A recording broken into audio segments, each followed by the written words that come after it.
The neighborhood gonna live forever. Dear Bible believers, this message is for you.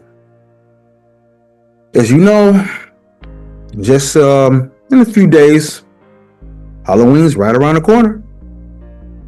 It's right around the corner. So I want to address you all today. Those of you who are Bible believers and say things like, Happy Halloween, trick or treat. When someone approaches you and asks, why do you celebrate Halloween? Did anybody in the Bible do that? Or isn't that like a devil holiday or a demonic holiday? Many of you all would say things such as, well, yeah, it's not in the Bible, and yeah, it is a demonic holiday. It is satanic, but we do it for the kids.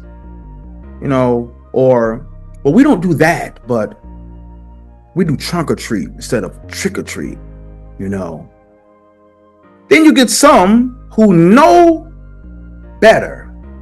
They know the ordinance of it, and they still celebrate it. Then you get one of the biggest groups amongst Bible believers who will say things like, when you ask them, and address the truth about Halloween, which many of you all don't know, you hear the things like, oh no, not me. That's the subtle ways, people still celebrate. No, not me. I don't do that. I don't do it like that per se. They may lie to themselves and say things like, again, oh no, not me. I don't celebrate Halloween. I know it's pagan. And then they'll say things like, well, I already know the truth about Halloween. But yet, you still find yourself doing things such as, because you'll say, oh, I don't do Halloween. I know it's pagan. But you'll do things like haunted houses. Fright Fest is coming up at Six Flags. You do things like passing out candy, Halloween parties, trunk or treat events, the Fright Night or the Fright Fest, Six Flags, right? You might be partaking in foods, snacks, or maybe even decorations that are connected to Halloween. Eating candy with Halloween things on it. You might even go as far as painting faces, hanging cobwebs and dressing in themes, or even mentally or spiritually and emotionally connecting yourself to this day. You might partake in these things at work, little innocent things, right? Children might be partaking in it, but you don't do Halloween, right? But for some reason around this time of year, it draws you in. You haven't been doing these things all year, but this particular time of the year, it draws you in. And for some reason, you feel that you have to do or say something that's tied to that theme, something that links you to this particular day. So we're going to be going into the history of Halloween, and we're also going to go into scripture to decide if there's something that Bible believers should be doing, or this is wicked. But first, I want you to hear this, beloved. Separation is more than just separation from Halloween is more than just refusing to wear a costume. It's refusing the connection, and that's what we're going to learn. When you entertain the same spirit of the season, it's imagery, it's excitement, it's entertainment, it's darkness. You've already opened the door. But most of you may not realize this, and most preachers won't tell you this, but yet they'll do their trunk or treat, let the kids come in little innocent little costumes, right? Little Spider-Man, Batman, little angels and demons, etc. And it's all innocent. Or is it? We're going to find out by the end of this lesson. Now, I've done Halloween lessons before. We're going to take a deep dive today. Some of the things I've gone over the past, within the past 10 years. You've been following me for a while. I've been talking about this for a while. So, first, what we're going to do is, ladies and gents, let me go ahead and share my screen first. Alrighty, we're going to go to 2 Corinthians chapter 6. In verse 17, I kind of want to start with this first, ladies and gents. All right. So it says, wherefore come out from among them and be ye separate. That's what we ought to be doing. Be ye separate, said the Lord, and touch not the unclean thing. Don't even touch it. Listen, I'll receive you. So we see the Most High, he's not asking for half obedience. He's calling for true holiness. You can't reject Halloween with your mouth, but honor it with your heart. We're called to come out and be separate. Again, you may say, well, I'm a believer in the Bible or Christ, and what I'm doing is harmless. And I know this stuff isn't real. It's just entertainment. And it's just for fun, something to do on this night. It's not really that much of a big deal. It's not like I'm worshiping the devil in a literal sense, even though I'm dressed like one and scaring people, or just for the kids. So you'll say these things and say, hey, again, it's not a big deal. It's not a big deal. Right? Ladies and gentlemen, we've all heard these things. It's not a big deal. That being said, ladies and gentlemen, let's next go to Exodus chapter 34. Look at verse 14. It says, for thou shalt worship no other God, for the Lord whose name is jealous is a jealous God. So we see that, ladies and gentlemen, we are not to worship no other God. The Lord whose name is jealous. For my Hebrew readers, it says, Ki lo tistachaveh la'el achrei, ki Yehovah kana shemo el kana hu. This word here, tistachaveh, has the root word of shachach or shachach. Shachach. Let's click on that really quick. Strong's H7812, shacha, shacha. Now let's see what this means, ladies and gents. Look at this. This word shachah is a primitive root. It means to depress, to prostrate, right? Especially reflexive. Look at this, and homage to. So when you give it homage to a day like this, that's a form of worship. It also means to bow self down. It means to crouch, to fall down flat, humbly beseech, to make, look at this, obeisance, to do reverence, to make stoop, worship. So before we dive into this, worship, when you hear the word worship, most of you think of, oh, I'm before a shrine and worship you and all hell this and no, it's not the only form of worship. When you're giving homage to this day, look at this word here, ladies and gents. Let's look at this right quick. All right, watch this. Look at this. Boom. Obeisance. It says to pay obeisance to the prince. Let's give an example. It means to respect, to give homage, like what we're talking to. Aren't you giving homage to this day? It also means what you know is worship, adoration, reverence. Look at reverence. Deep respect for someone or something, i.e., your Halloween. See that? That there. To admire, revere, or respect. Let's go to homage. Homage. Paid homage. Look at this. To special honor or respect shown publicly. Guess what you're doing, ladies and gentlemen? They pay homage to the great poet by reciting famous poems. See that? You are giving homage to this day. Let's look at worship.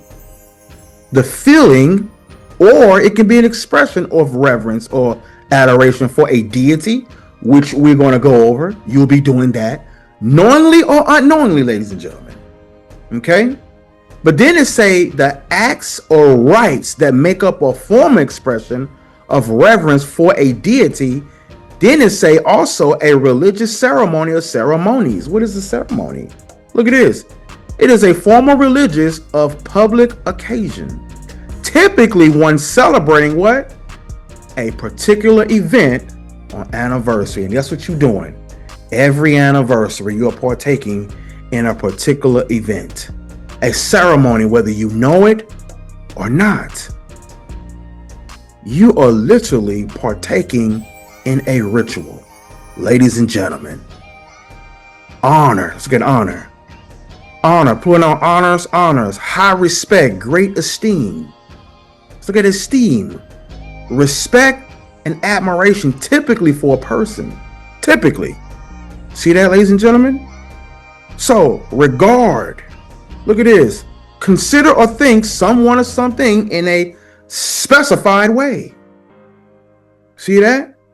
So, ladies and gentlemen, before the end of this lesson, you'll see that you are giving homage, you are paying respect, you are regarding, you are partaking, you are in worship on Halloween, even if you don't know it.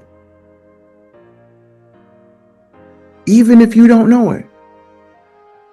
But by the end of this video, you can't say you didn't know. And if you reject it, then it's a price to pay as well. Biblically. Biblically, there is a price to pay. Halloween is not accepted by the Messiah. The Bible condemns these practices. So why do Bible believers celebrate them one night of the year? Dealing with witches, vampires, wizards, and ghosts. Just say no to Halloween, right?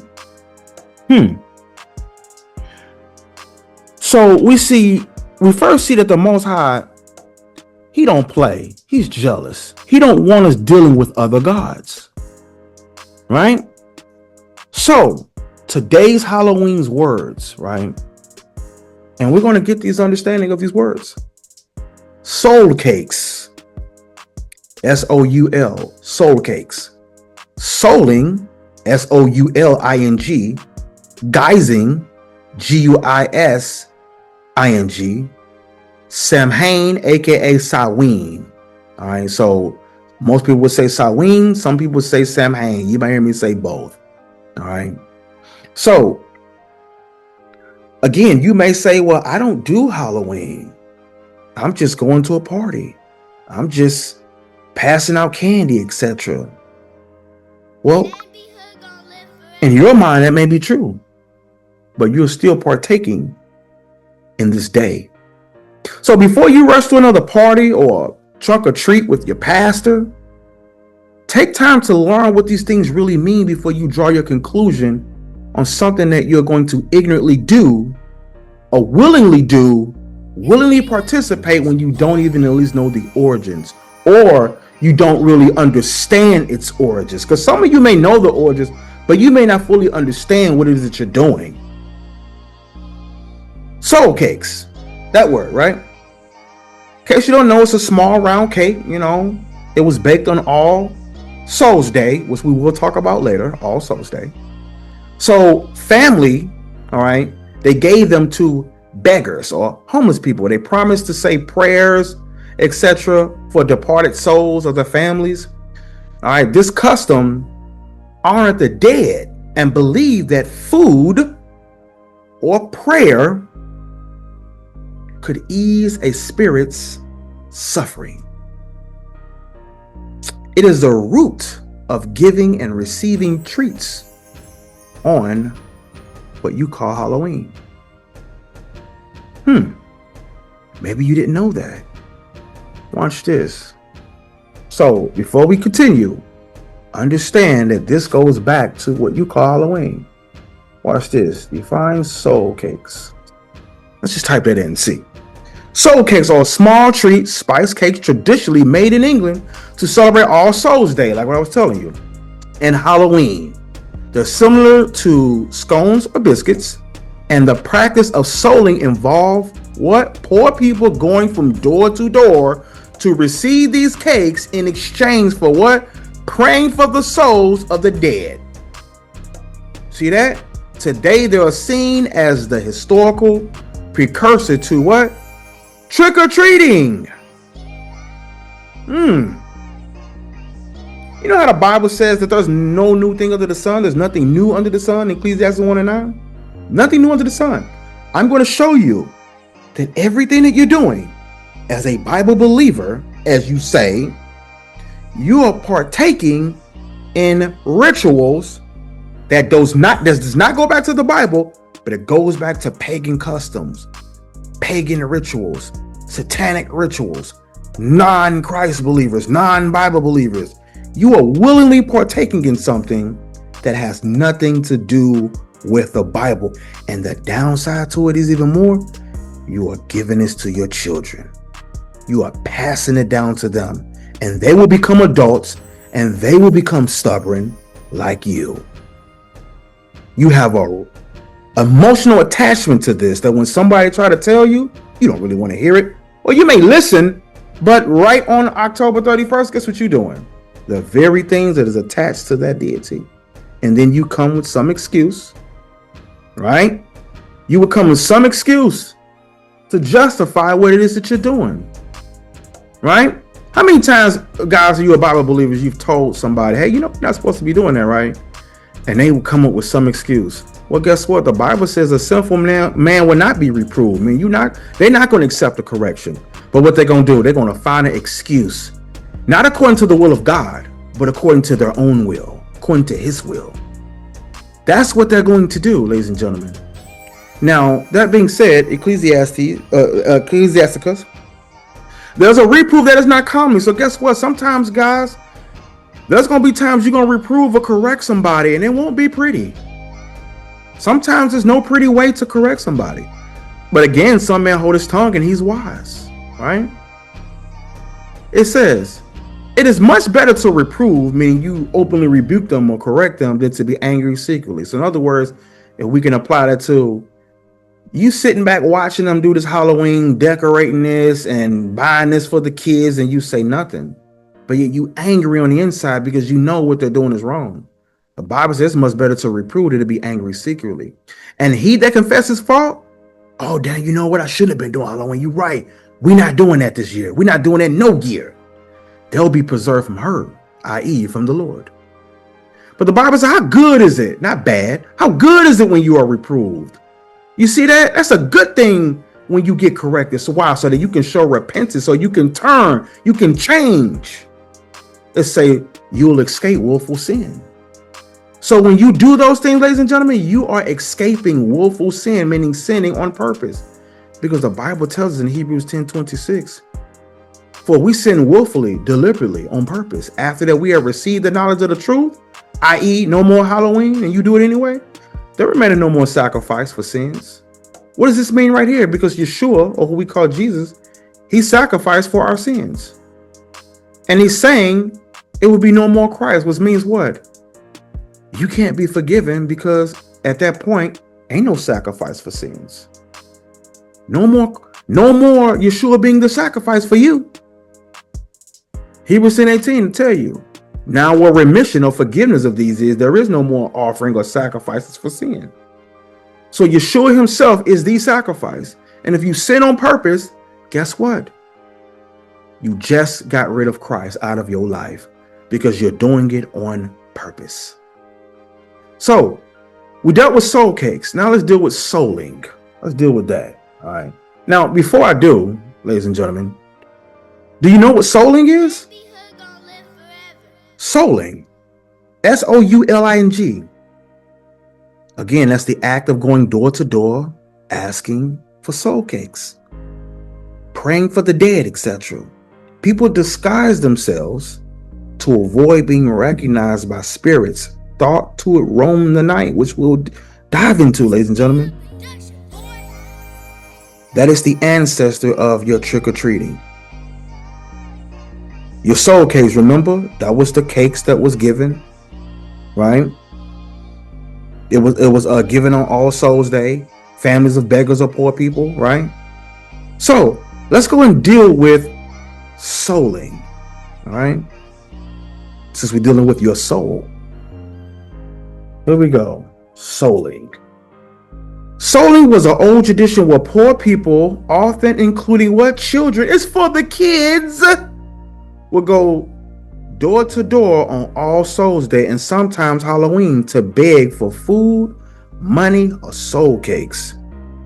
In exchange for these gifts, they would offer prayers for the souls of the givers and their deceased relatives. The practice is considered a direct ancestor of the modern practice of trick-or-treating. So now we see right there, Look at that, ladies and gentlemen. Solely. There is no new thing under the sun. No new thing under the sun. Notice and understand that the same thing that you're doing, ladies and gentlemen, the same thing that you're doing today goes back to ancient rituals. What about guising? Anybody heard of that? Guising? Now, anybody who's seen my video, that I've done, over 10 years ago, you already know where I'm going with that because I talked about these things. Guising, it's from like the word disguise, like you're disguising or disguising yourself. Disguising. Guising. Children who had parents who obviously were demon worshippers, which would be your adults, they wore masks, costumes to hide or imitate wandering ghosts or wandering spirits. Think about this. When you have your children dressed up in costumes, and when you dress up as it, guess what? That custom goes back to guising. Oh no, but you don't celebrate Halloween though. You're not a devil worshiper though. You're not giving homage to the devil, or are you? Wait, you are, because you're doing guising. There's nothing new under the sun. They wore masks and costumes to hide from wandering spirits. It was believed that if the demons or the spirits saw you dressed like them, they wouldn't harm you. Guess what? Your modern costumes carry the same images of darkness.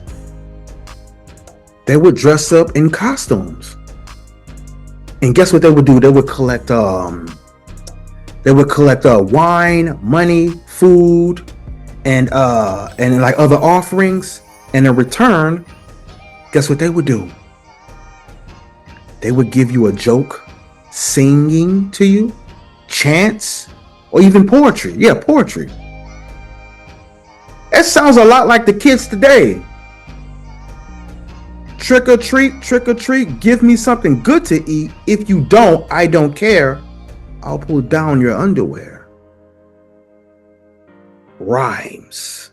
They did this for treats. So when you are passing out your candy on this satanic day, partaking in a satanic ritual, remember there's no new thing under the sun. You may say, tell me a joke. Tell me something good before I give you this. And it's now been made innocent, watered down, but it's the same spoiled over milk, the same satanic rituals. And later in time, like we go to this orders later in time, the Irish, who obviously owned slaves here in America, they Christianizing on this side. Came over here in the 1800s, late 1800s, right? And by the early 1900s, it was so Christianized. Around the 1920s. They came on this side of the world, right? And they were the ones who called it trick-or-treating, as you call it today.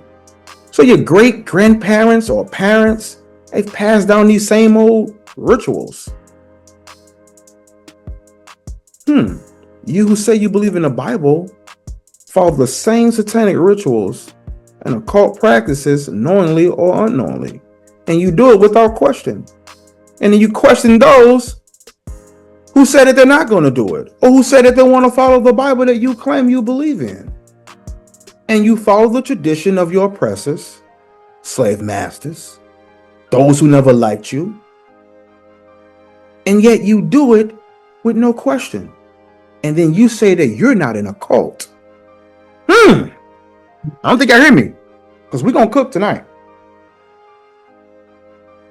You will say that the person who's following the Bible, the person who's turning from these satanic rituals, and the holidays is just one of them. One of them. But these satanic rituals and pagan customs, the pagan rituals, they turn from that and turn to the Most High and His commandments, and yet you say they're in a cult. It's a big production, boy. We're going to talk about this. Who's in the cult? So the children back then would come to your houses. They would prank you, such as tossing tissue over your home, pranking you. That was the trick. If you didn't have candy, you had them lights off, you didn't have no lantern on, they would hit you with tricks because you had no treats. Then in the 1950s, I want to say, it became more widely accepted. You know, it became like a family thing, if you will, in the 1950s. Now, most of your parents probably weren't even born in the 1950s. So it became more widely expected as this family thing, and it was passed down to you. Now you have an attachment to this, and you're angry at people like me who try to tell you, hey, you know you're not supposed to be doing that. The candy, the treats, and all of that. The truth about the Halloween, you know, you're doing your haunted houses, passing out candy, having parties, trunk or treats, Fright Fest, partaking in food, snacks, decorations that's connected to Halloween, hanging cobwebs, dressing in the themes, getting in the spirit of Halloween. You're not supposed to be doing those things. All of those things that you're doing is connected to, I don't want to hear that. And now you're mad.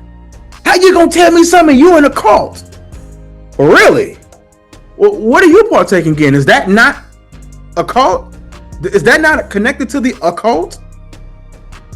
We're gonna deal with this. So, guising is what we just got done talking about, right? Guising. Let's deal with that. Guising. Guising is a traditional Scottish and Northern English practice of what? Dressing up in costumes and going door to door Halloween to perform songs or tricks for treats, just like I told you. This practice, it's the origin of modern tradition of trick-or-treating. The term is derived from disguising, and the custom was once thought to provide what? Protection from wandering evil spirits by blending in with them. Anybody seen the series The Walking Dead, where Michonne, she would slice off the arms of them and have them chained up, and they would put the blood on them and things like that? So these were the Roman dead, if you would. Matter of fact, let me show you what I'm talking about real quick, in case for those who have never seen it. Walking Dead series. So in short, they had these little demonic things dead, known as walkers, and these were your matter of fact, let me show you, hold on, walkers, and I think her name was spelled like that, Michonne. Here we go, right here. This is what I'm talking about. This is what she would do. She would have the blood on her face and things like that, and she would cut off their arms and their mouths so that they couldn't scratch or bite her. She would blend in with these walkers. This is the same concept of the Halloween, if you will, because they did this to blend in and wander off the evil spirits so that they wouldn't get them. So they didn't rely on Christ. They didn't rely on the Most High. They did not rely on the Lord. They wanted to blend in and look like them and be like them, partake in with them. So, Halloween tradition, guising involves dressing up in a disguise, often with the mask, and visiting houses during Halloween. Look at this. It says, participants will perform songs or tricks for the residents in exchange for food or gifts. Ladies and gentlemen, see that? Notice what we just got done talking about right here. The custom originated from the belief that disguising oneself would help blend in with the spirits believed to roam freely on Halloween, offering protection from them, not from the Most High. Oh no. Origin of trick-or-treating. Guising is considered the precursor to modern trick-or-treating. A person who participates in guising is known as a geyser. And we're going to go into show all this goes back to Satanic rituals. But you say, oh no, not me. I don't celebrate Halloween. I know it's pagan. I already know the truth about Halloween. But yet you passing out candy to the geysers. You'll say things like, oh no, we know it's wicked. We know it's the devil, but it's for the kids. Right? I dare you all, again, look these words up on your own time and you'll get confirmation that what I'm sharing with you is just a fact. And it's a celebration of fun, as you call it, built on occult practices. And you're giving honor to false gods and spirits, whether you know it or not. Trick or treat, huh? That custom comes from Samhain or Samhain. It was a festival of families. They put treats, right, outside front doors. They still do it today. They did this in the fear of spirits, hoping that no harm would come to the household. And that these offerings would calm these demonic spirits so that they wouldn't play tricks on them. So they gave out treats. And again, as we learn in the Middle Ages, poor people went from door to door begging for treats such as soul cakes, food, wine, snacks, in exchange for prayers for the dead relatives. This was kept in Britain during the whole Middle Ages. And again, it was known as souling. Again, guys, because we went over your young kids and dress up in the costumes for money, wine, performing chants, tricks and jokes in return for. Sounds familiar? Yes, you know it. Trick or treat. So these Irish and Britons, Scottish people, they brought their customs over here to America. So your trick or treat became the over widespread, especially around in the 1950s. I was telling you earlier, specifically around 1953. So your Samhain, it was the ancient Celtic festival. It was marking the end of the summer and the beginning of winter for them. People believe the veil between the living and the dead opened. Listen to what I'm saying. During this time of Samhain and Samhain, they believed it was the split between the night and the dead. It opened. It was easier for them to connect with the dead. When most people think of Halloween, they think of trick-or-treating, parades, bobbing for apples, and other family-friendly activities. But bet you didn't know the true story behind the ancient origins of Halloween.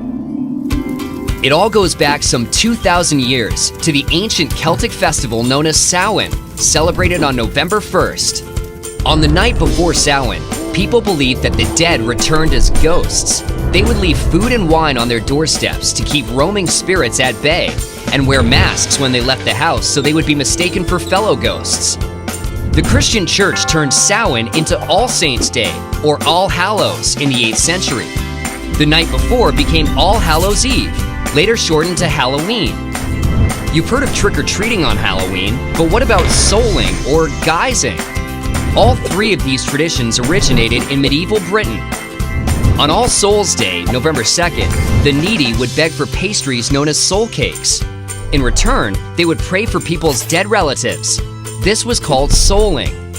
In the medieval Halloween tradition of guising, young people would dress up in costume and accept food, wine, money, and other offerings in exchange for singing, reciting poetry, or telling jokes. In 19th century America, Irish and Scottish immigrants revived these old traditions. The result was trick-or-treating.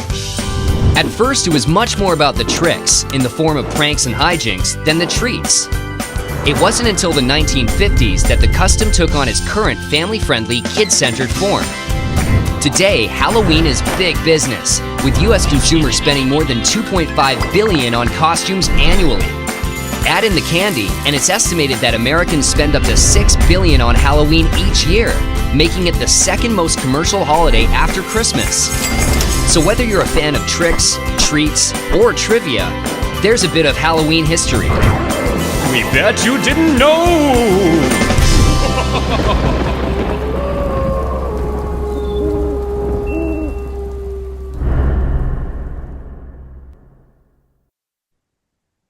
Offerings and sacrifices was made to the sun, there go your pagan. and death. I'm sorry, and deities for protection. The Bible calls things like that idolatry. That's connected to an idol. Ladies and gentlemen, let's grab this real quick. Psalms 96, I think it's 4 and 5. Yes. For the Lord is great and greatly to be praised. He is to be feared above all gods. For all the gods of the nations, meaning the races of people, are idols. But the Lord made the heavens. Guess what? You are partaking in idolatry. Whether you know it or not. It's no excuse. Samhain or Samhain, all right? Samhain. Or Samhain. That's why I wanted to click this so you will see. The first day of November, celebrated by the ancient Celts, like the Celtics. Yeah, I know about that team. The Irish, all right? As a festival marking the beginning of winter, ladies and gentlemen. Samhain was the ancient Celtic festival marking the end of harvest and the beginning of winter, with the roots idea that veil between what? The worlds of the living and the dead was thin.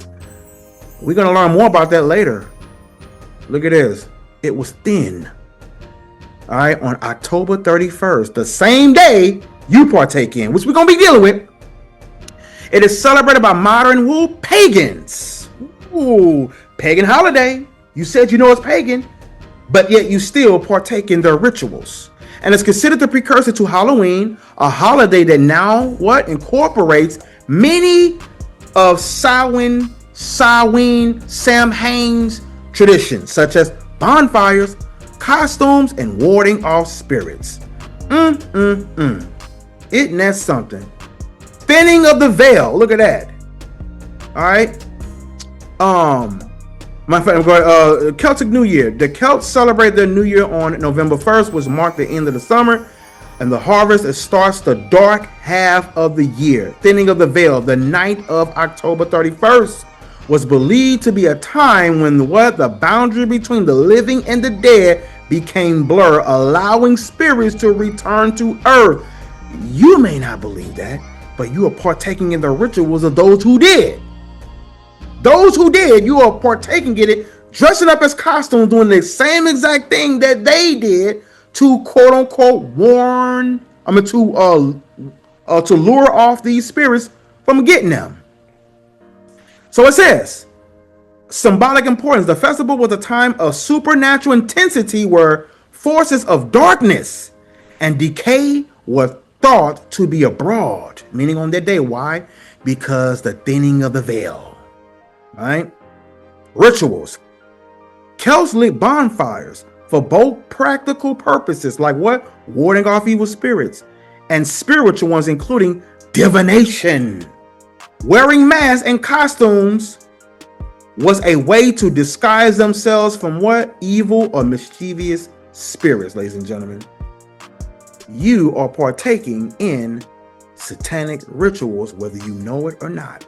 Whether you believe it or not, whether you confess it or not. Your trick or treat. Oh, and your pumpkins, right? Ancient accounts, right? They claim they understood during these festivals, offerings were made by fire to the sun.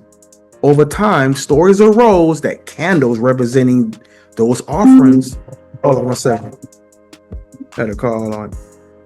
So, 1 second. So, that being said, they over time these stories arose that candles representing these offerings were placed inside a hollowed out vegetable or pumpkins.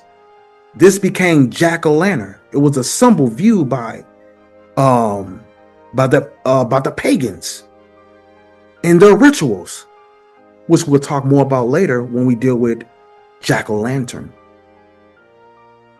Yes, we're going to deal with that.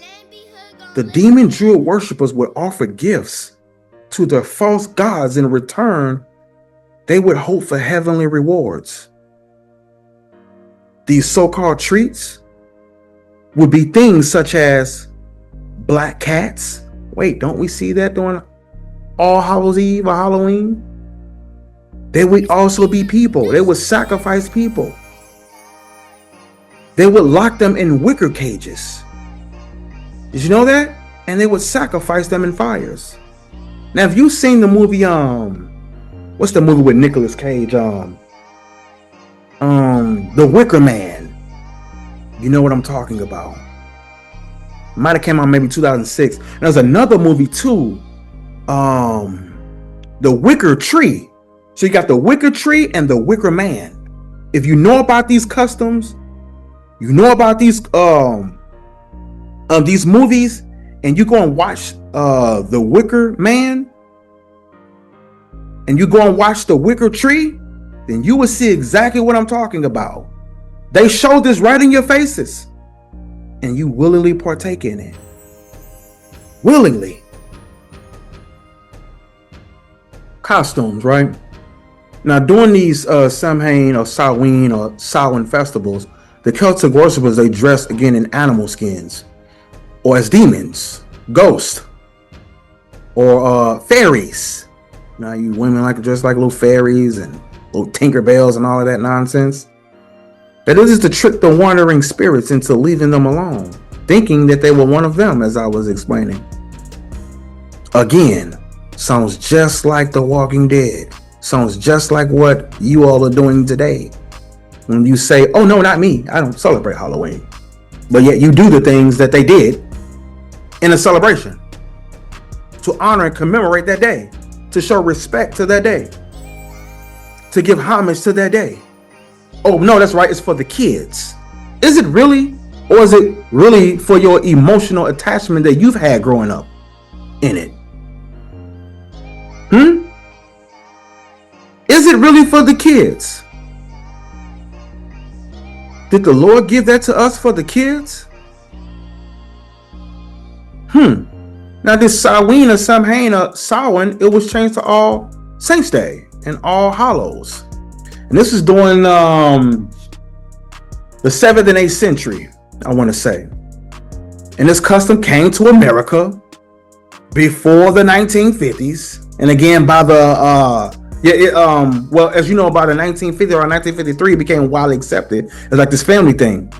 But it was here way before the 1950s, though, around 1846. So between the 1920s and 1950s, this old festival was like reborn in this new era, and goodies for fun, if you will, for the children. It became widely accepted. See, that's how they get you. Kids, you know, you kids, they give you the candy, the snacks, the goodies, and kids, I want to dress up. That's how you kids get attached to it. And then what happened? You become adults, and then you do the same things because you grew up doing it, and you pass it down to your children because they, I want the candy, I want the snacks. Same things. So, not knowing its origins and its rituals, you're partaking in the same thing. So the poor, they ate on that day. Families who gave out treats to avoid pranks or tricks or damage to their homes. If they refused the treats, tricks was played on them. Trick or treat, which one you want? Either you finna get a trick played on you, or you gonna give us some treats. One of the two. Something's finna happen, and you got no choice. That's extortion when you think about that. But think about it, Bible believers. Why is something like this important to know? Because by celebrating this, giving homage to this, regarding this day, being in the spirit of Halloween, partaking in it, if you're doing things such as your haunted houses, passing out candy, Halloween parties, going to gift fright nights, fright fest, trunk or treats, partaking in foods, snacks, decorations, candy, Halloween, spider webs, black cats, pumpkins, etc. For this day, you in tune with it mentally, spiritually, emotionally. Believe it or not, as we learned about earlier, the thinning part, it was easier for the ghost to have the connection to the dead. By celebrating these customs, following these rituals, you are helping conjure up spirits and demons. You may not can physically see these things, but really understand that the spiritual realm is real. So the performance of tricks that seem magical, typically involving the sleight of hand, that's a conjuring trick. What's a trick? A cunning and skillful or act or scheme. It's an illusion of something. Putting one costumes on, etc., pulling the wool over, haunted houses, etc. It's a mischievous practical joke. Playing a trick on somebody intended to use or deceive. Oh, look at that. That's a skeleton right there. People be afraid in real life of these things. People be creeped out in real life. People partake in this in real life. So when you celebrate Halloween in any way, shape, form, or fashion, whether you know or don't know, whether you believe in it or not, because there's people who do, whether you partake in it or not, such as the Cousins of Candy, right? Parties and festivals, you are actually partaking in a ritual. They did these things back then, doing it today. This ritual may seem fun and innocent to kids, but in reality, you're invoking spirits of the dead. You are conjuring up demons. Real witches still keep this day that you're partaking in. Yes, real witches partake in this day. I really do use a cauldron. Meet some real witches among us. We're your friends. We're your neighbors. We're your teachers. Real life witches among us, right here in Utah. Very specifically, what we are trying to accomplish is magic. It's not just Halloween. 24 hours a day, 365 days a year. Hear from a real life witch living in Salt Lake City. Up next, a look into the life of casting spells and performing rituals from a witch. Halloween is a season of make-believe for most. Ghouls, goblins, and vampires may knock at your door tomorrow night looking for treats. But for some Utahns, Halloween is a season for spells, rituals, and real-life witches.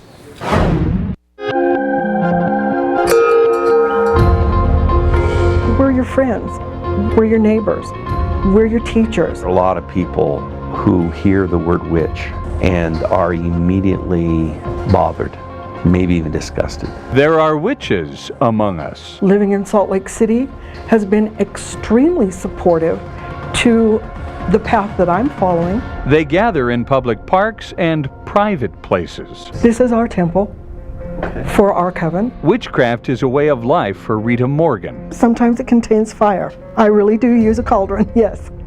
And it's probably my favorite piece in the entire room. The cauldron and other items are used in rituals. Very specifically, what we are trying to accomplish is magic. Magic is altering your fate. And having the ability and the means and the courage to do that. Magic includes casting spells. A spell is energy directed. Some are used for healing. You direct your intent toward them to help them recover from their illness, to help them feel better. But there's also room for less traditional ideas. Is it possible to cast a spell on somebody to make them fall in love with you?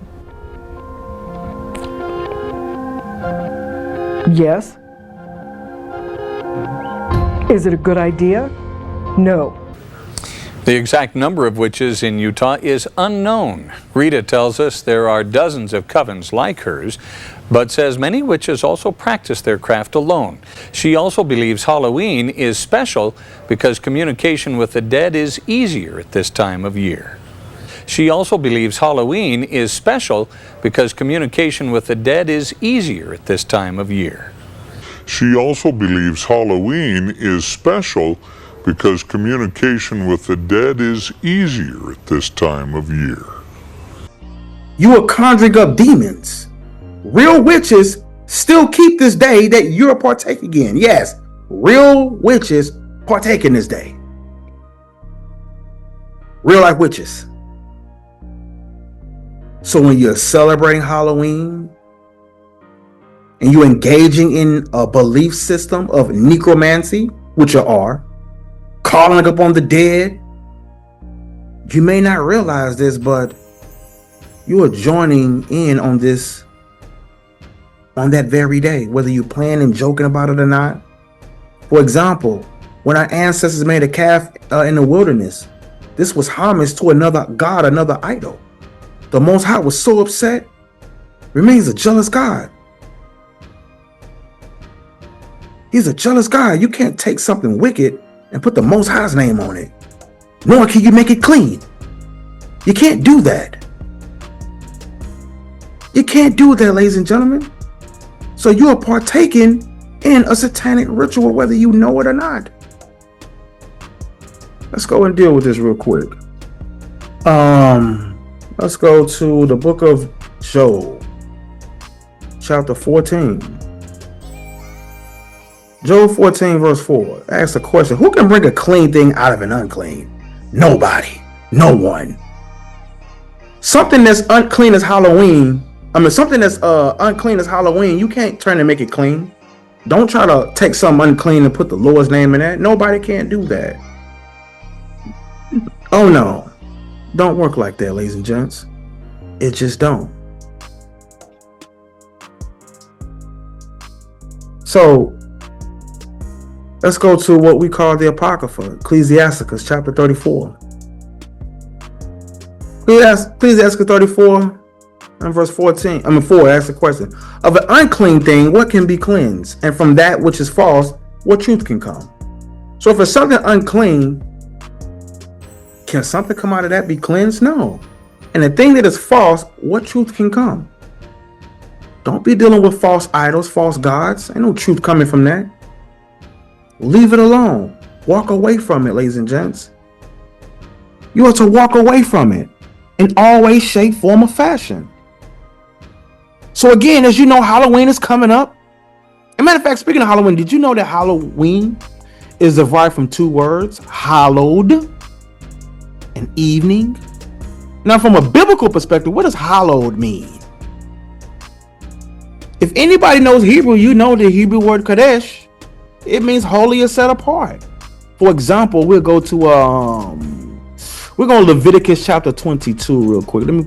Let's pull it up. And hopefully you all are listening with an open mind, because we are about to really dive into this, ladies and gents. We're going to really dive into this. All right, so let's pull it up. Leviticus chapter 22. Oh, no, wait, no. I'm going to go here so we can look up the words, actually. Leviticus 22. All right, so we're going to Leviticus 22. And we're going to read verse 31 and 32. Second, ladies and gents. Okay.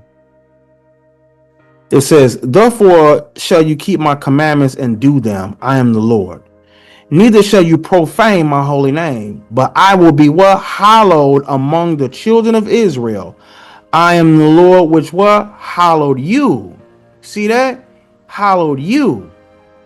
Now here we go. This word here, mikadishkim, which has the root word kadash. Strong's H 6942. Kadash. Kadash. See that? To consecrate. Second entry. Defile, hallowed. Kadesh. Kadesh. Look at that. Holy. That's the word we're looking for. Holy. See that? That's what it means. Holy, ladies and gentlemen. All right. When we look at the 10 Commandments, Exodus chapter 22 and verse 11. All right. I said Exodus 22, my bad. Exodus 20 verse 11. Sorry about that. Exodus 20 verse 11. And it says here, for in 6 days, the Lord made heaven and earth and sea and all that is in them, and rest on the Sabbath day. Wherefore the Lord blessed the Sabbath day and hallowed it. For my Hebrew readers, Kishishet Yamin Asa Yehovah et Hashemayim ve'et ha'aretz et hayom.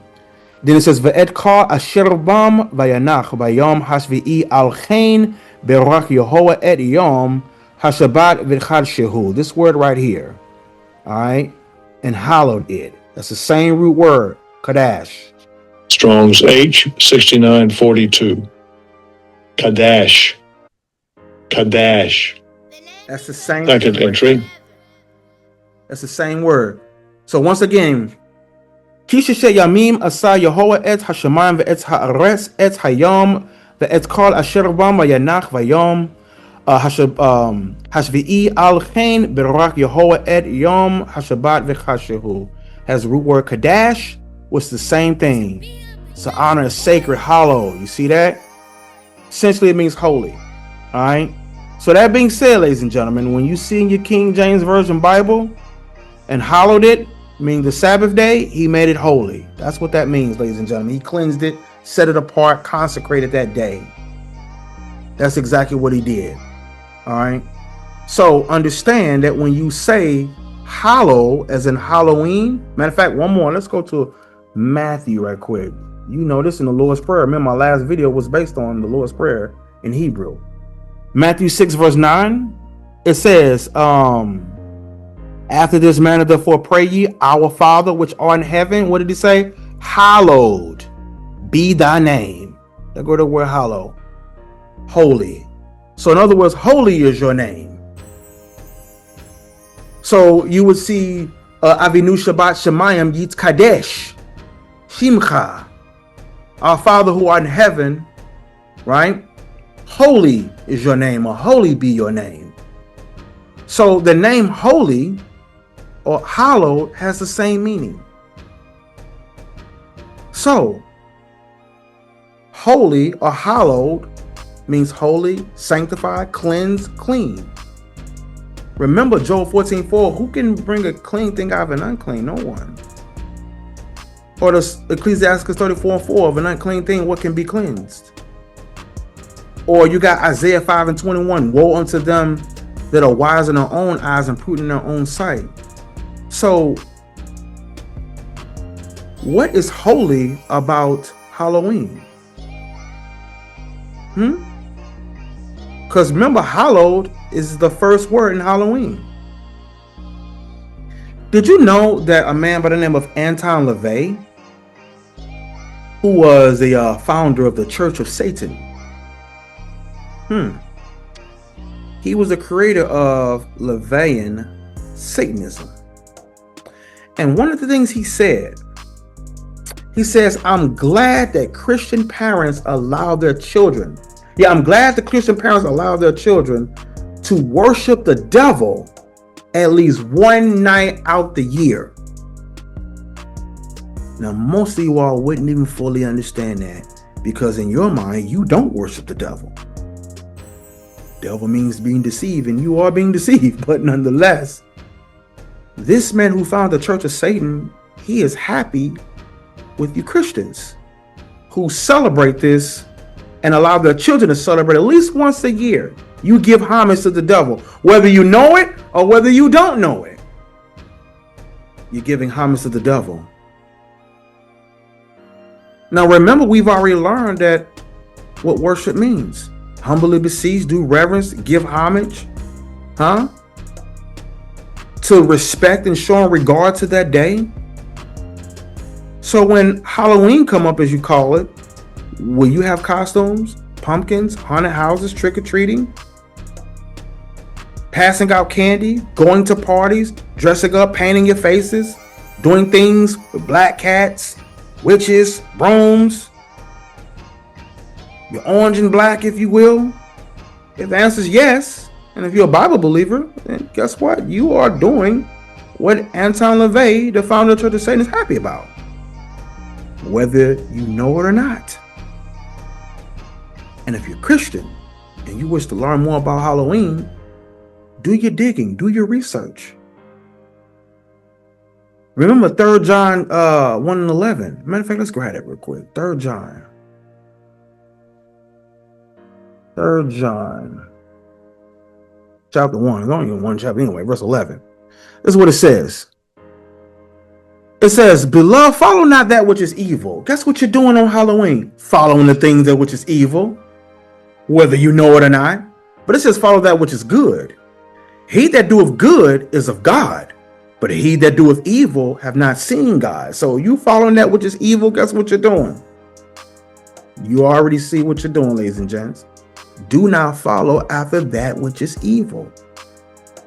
So before you all who in the church try to defend this day, ask yourself, did you know that what we call Halloween was originally called the Feast of the Dead? Like, no, seriously, like, did you know that? Most of you may not know that what you call Halloween was originally called the Feast of the Dead, ladies and gentlemen.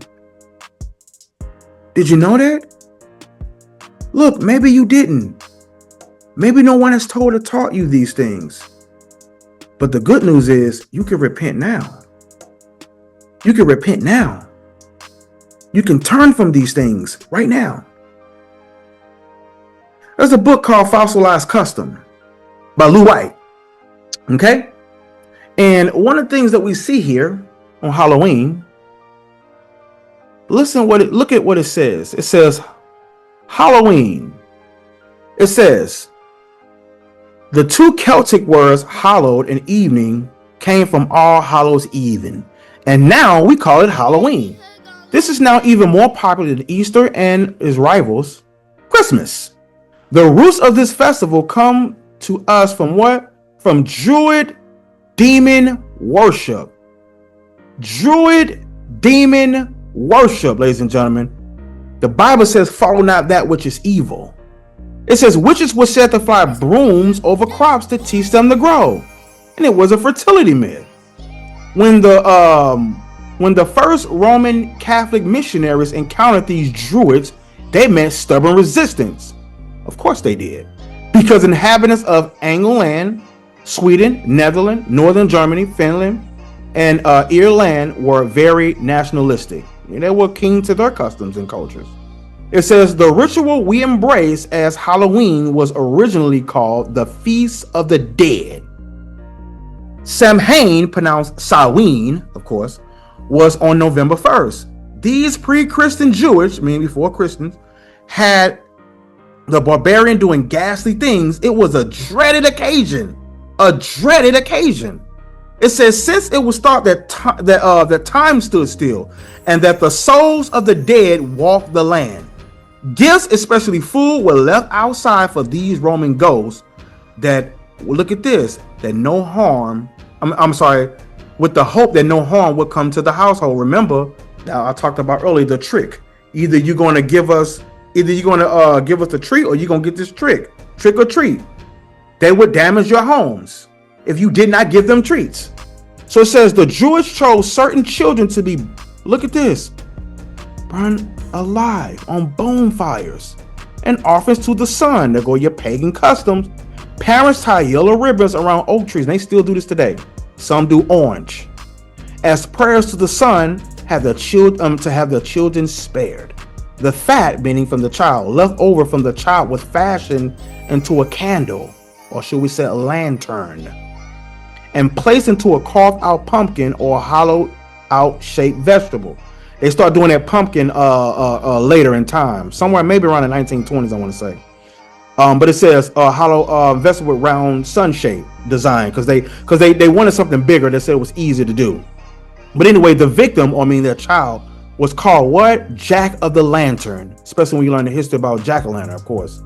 Stingy Jack. I may go into that too later as well. But it says prisoners and unlike people, look at this, burned alive in what? Wicker cages. Remember I told you earlier about the wicker tree and the wicker man? Huh? It says shaped in forms of animals hung from trees. All of this was ultimately to pay homage to the sun, Woden or Odin. As you now know, this Druid deity gives us our name for the fourth day of the week, Woden's Day or Wednesday. See that? From Samhain to All Saints, without forcing the pagans to drop their practices but accept Christianity, the OCCULT merely made allowances to accept the barbarians and called it acclamation. They sanctified the pagan rituals by absorbing and camouflaging them. Y'all see this? All these things goes back to what? Pagan deities, ladies and gentlemen. Pagan deities. Pagan deities. And you ignorantly follow it today. You ignorantly follow it today. Going back to the jack-o'-lantern. The victim of the child was called Jack of the Lantern. You know what a lantern is a lamp or a light. That's why you got the light of the candle inside the pumpkin. That's what that represents. And that is really hidden. You got to dig and dig and dig and you'll find it. So notice that the ritual that you partake in today, oh no, not me. I don't do Halloween. I just pass out the candy. I just do the costumes. I just do the kids. We do trunk or treat. We just do the chants. We just do the parties. Notice that the rituals you're partaking in that are helping conjuring up demons, All Saints Day, All Souls Day, Samhain or Samhain or Samhain, Day of the Dead, Feast of the Dead, or now called Halloween today, all kept on October 31st through November the 2nd. These are satanic in their origins. And nothing has truly changed. No new thing under the sun. Which means, again, if you pay homage to this and partake in these rituals, then not only you're helping conjuring up demons on this day, you're worshiping the devil. Knowingly or unknowingly. He did say he was, it is said that he was going to deceive the world, right? So you're paying homage in this. You're spending all of this money, giving them, having them make $6 to $7 billion in the satanic business every year in this ceremony, not knowing you're partaking in a satanic ritual. Remember the founder of the Church of Satan, he said he was glad that you Christians, you at least set aside one day of the year to worship the devil. Welcome to Halloween, right?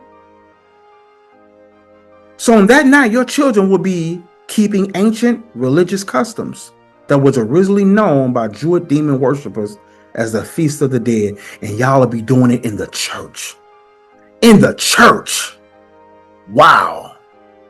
And y'all be calling it trunk or treat. Hell night, etc. Remember, the Bible said there's nothing new under the sun. Nothing new under the sun.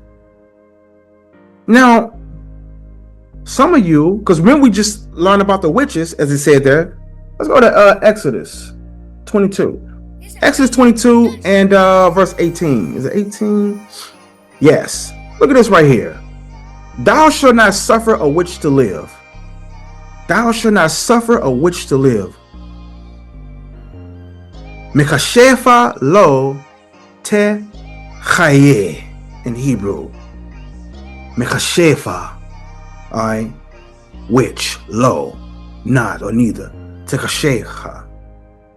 Tekasheya. I'm sorry, tekasheye, to live. Don't allow a witch to be alive. That's how the Lord felt, ladies and gentlemen. Now, wait a minute. You say you're a Bible believer, but you willingly dress up as a witch. That makes sense to you? You willingly dress up like a witch, knowing how the Most High feel about witches. You will put on decorations of a witch, have decorations of a witch, love the looks of a witch during these times. And as a believer, we see that the Most High didn't like the sight of this, because he didn't even want witches to even remain alive. He didn't even put up with it. And today, oh, it's just harmless. It's just for the kids, or it's just pure entertainment. It's all fun and joy and harmless to you. To you it is. And yet it offends the God that you claim you believe in. The Bible looks at this witch stuff and evil stuff and scary stuff as evil. As evil. But guess what you willingly do? Partake in it. Embrace it. Like it. Love it. But look at this. 1 Thessalonians chapter 5. Verse 22. It says, abstain from all appearance of evil. Abstain from all appearance of evil. Abstain means to keep away from. Get away from it. Have nothing to do with it. Yet, you don't abstain from this or Halloween. And the Bible says to abstain from it, though. Have no parts in it. It's evil, which means it's no liking this, partaking in this, and having anything to do with this, ladies and gentlemen. You are not to like it at all. Now, wait a minute. You say you fear the Lord, right? Proverbs chapter 8, might be the 13th verse. Look at this. The fear of the Lord is to hate evil. Pride, arrogancy, and the evil way in the front mouth do I hate. You're supposed to hate evil and its evil ways or practices. But guess what you don't do? You don't hate it. You don't keep away from it. You don't abstain from it. You see, many aren't ready to really have a real one-on-one personal conversation with people like myself regarding this Halloween, if they're partaking in it in any way, shape, form, or fashion. You see, they don't want to have this conversation before their Halloween comes. Many don't want the truth concerning this. They'll reject it. I hear you, but it's my last year. Not knowing, God forbid, people can be unalive on that day. We've seen it. People can be unalive and you can be unalive in your sin. So you wouldn't want to give it up because you already made plans. Huh? You've made plans already. You're not going to give that up. You're not going to give your passing candy out, getting candy, haunted houses, fright fest, trunk or treat events at your churches, partaking in decorations of Halloween stuff, cobwebs, dealing with the theme of it, partaking in food and snacks, passing out candy. You're not going to get rid of those things. Why? Because again, that spirit draws you in. Remember, Halloween is also known as All Saints Day, All Souls Day, Samhain, All Hallows Eve, originally called the Feast of the Dead. The Most High don't want our excuses. He want our obedience. But guess what you all do? Give an excuse. And the Bible tell you a sinful man will not be reproved. They're not going to be corrected, but they're going to find an excuse according to his will. So what you call Halloween, again, it traces back to these pagan customs in Europe. Again, with the Samhain, the Samhain. People believe spirits crossed into the world of the living. It was a cross. They did the bonfires, disguises. Why do you think you see fire on Halloween? Costumes, food offerings that were meant to what? Trick those spirits, those costumes. When most people think of Halloween, they think of trick-or-treating, parades, bobbing for apples, and other family-friendly activities. But bet you didn't know the true story behind the ancient origins of Halloween. It all goes back some 2,000 years to the ancient Celtic festival known as Samhain, celebrated on November 1st. On the night before Samhain, people believed that the dead returned as ghosts. They would leave food and wine on their doorsteps to keep roaming spirits at bay, and wear masks when they left the house so they would be mistaken for fellow ghosts. Centuries later, your church tried to Christianize it in like the 8th century and renaming it All Saints Day. Oh, it's saints. It's holy now. The Christian church turned Samhain into All Saints Day, or All Hallows, in the 8th century. The night before became All Hallows Eve, later shortened to Halloween. But the rituals, guess what, guys? It stayed the same. Only the titles of the names changed. So when you partake in these things, you're still partaking in the rituals. The rituals stayed the same, ladies and gentlemen. The name just changed. The names just changed. But again, the ritual stayed the same. Go to Deuteronomy.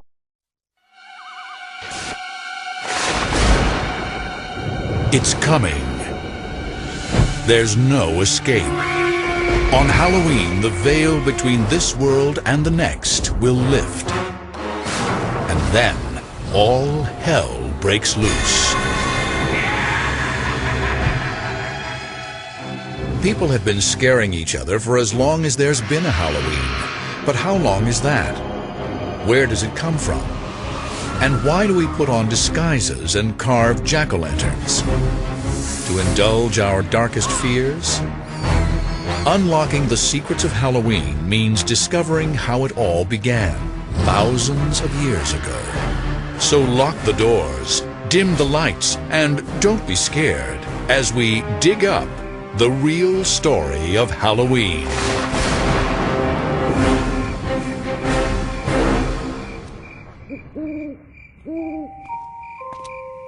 How can you describe Halloween without sounding insane? Masked children come to our doors and threaten us. In return, we give them candy. But why? Why do we carve faces into fruit, then light candles inside them? And why do we adorn our homes with coffins and tombstones? The truth is, we take great pleasure in scaring ourselves to death. This impulse to confront our fears of life and of death and make sport of them, it's ancient, and so are our treasured Halloween traditions.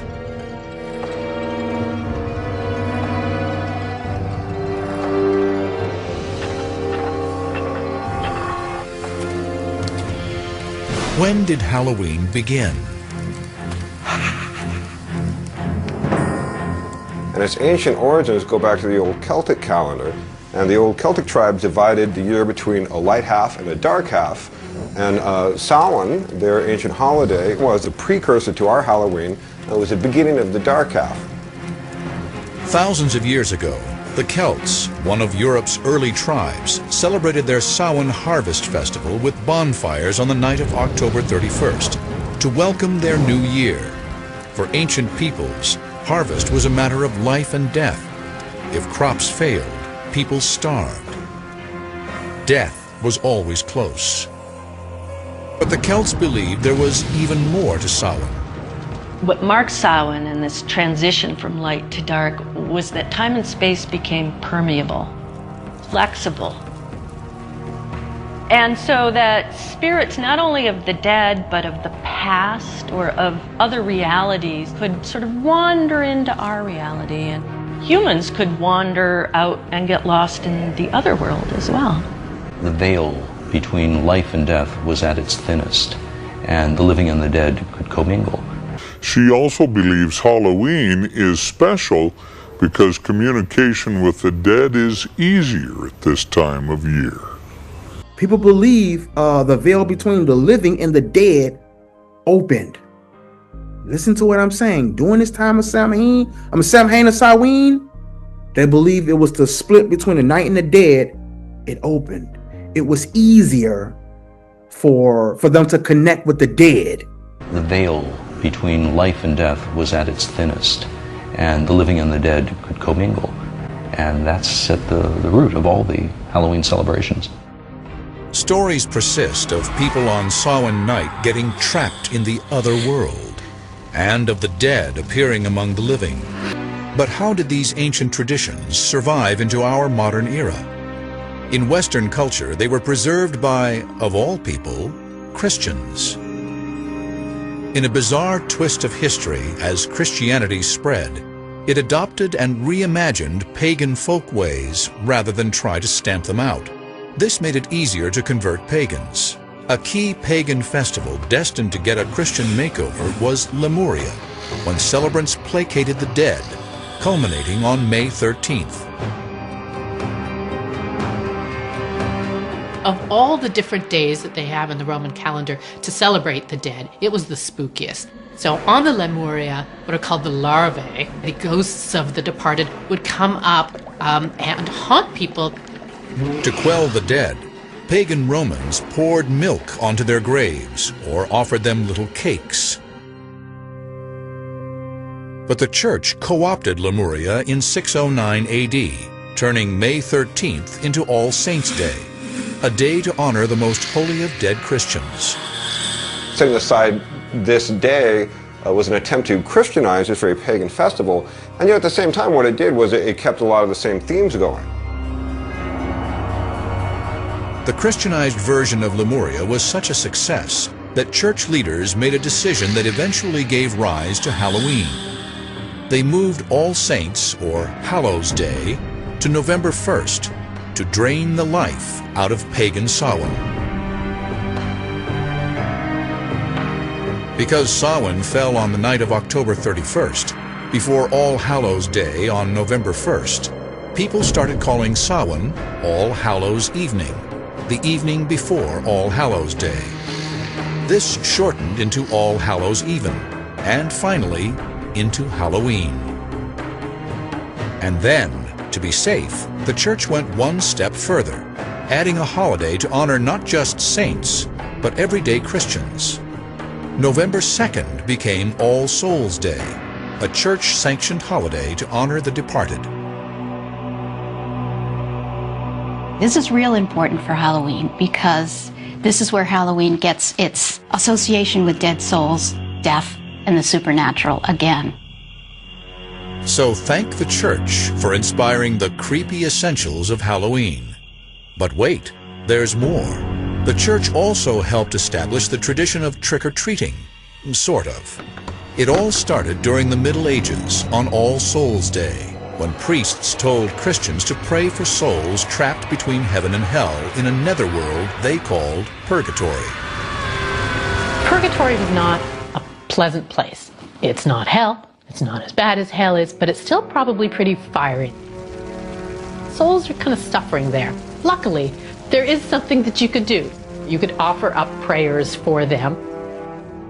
How did souls get out of purgatory?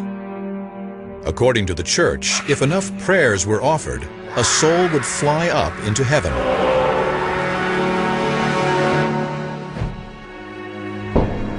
This led to a medieval custom that bears more than a striking resemblance to our modern trick-or-treat. Children would go souling, begging for soul cakes, spiced cakes filled with raisins. In return for these treats, the beggars would offer up prayers for souls trapped in purgatory.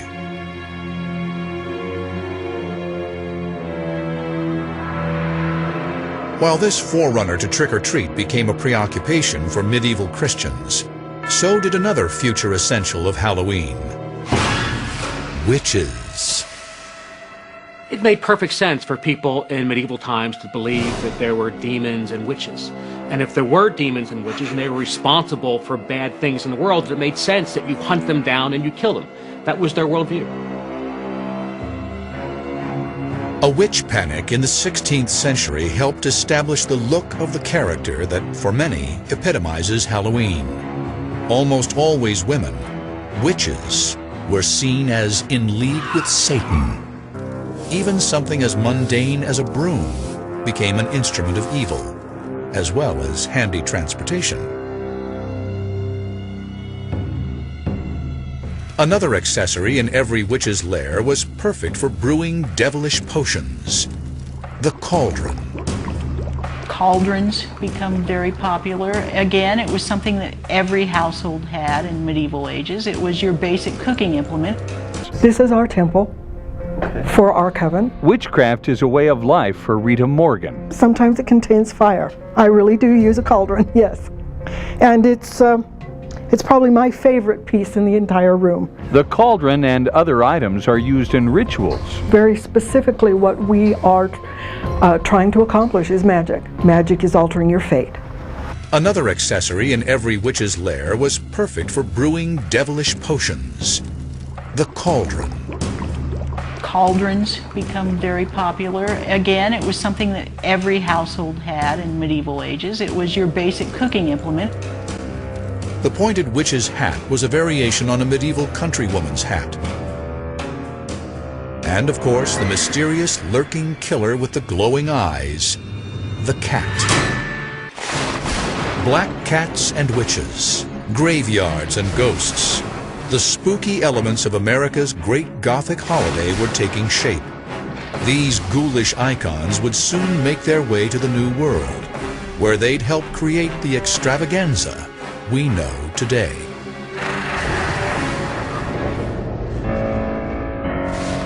Bonfires, worshiping the dead, begging for treats. The elements of our modern Halloween were haunting Europe at the dawn of the 17th century, but they hadn't yet collected into a spooky, secular holiday. History would now start consolidating them and give life to an odd celebration of death. This period saw the continued influence of one of Halloween's most colorful icons, the mask. It often appeared in tandem with another Halloween tradition, destructiveness. Rowdy beggars at All Hallows Eve also guzzled their share of alcohol, and demands for food and drink became more threatening. Masks helped hide their identities. These boundaries between the living and the dead, and between society's rules and anarchy, were tested as day turned to night on All Hallows Eve. In Britain, they got into some very particular forms that involved dressing in costumes and going house to house to present these little plays. And at the end of the performance, they would be rewarded with food and sometimes money. Was this trick or treat? Not quite, but the resemblance was there. In 17th century England, many of these customs survived only in rural areas, but they would soon turn up in the city streets, thanks to a pro-Catholic terrorist named Guy Fawkes. On November 5th, 1605, Fawkes tried to blow up London's House of Lords with 36 kegs of gunpowder. Guy Fawkes was tried, found guilty, and hanged. And according to legend, his body was then drawn and quartered, and the pieces were thrown into a fire. The next year, on the anniversary of the failed plot, and every year that followed, the children of London mocked the memory of Guy Fawkes by causing chaos in the streets, parading, begging, and building bonfires. Today, all over England, this is called Guy Fawkes Day, or Bonfire Night.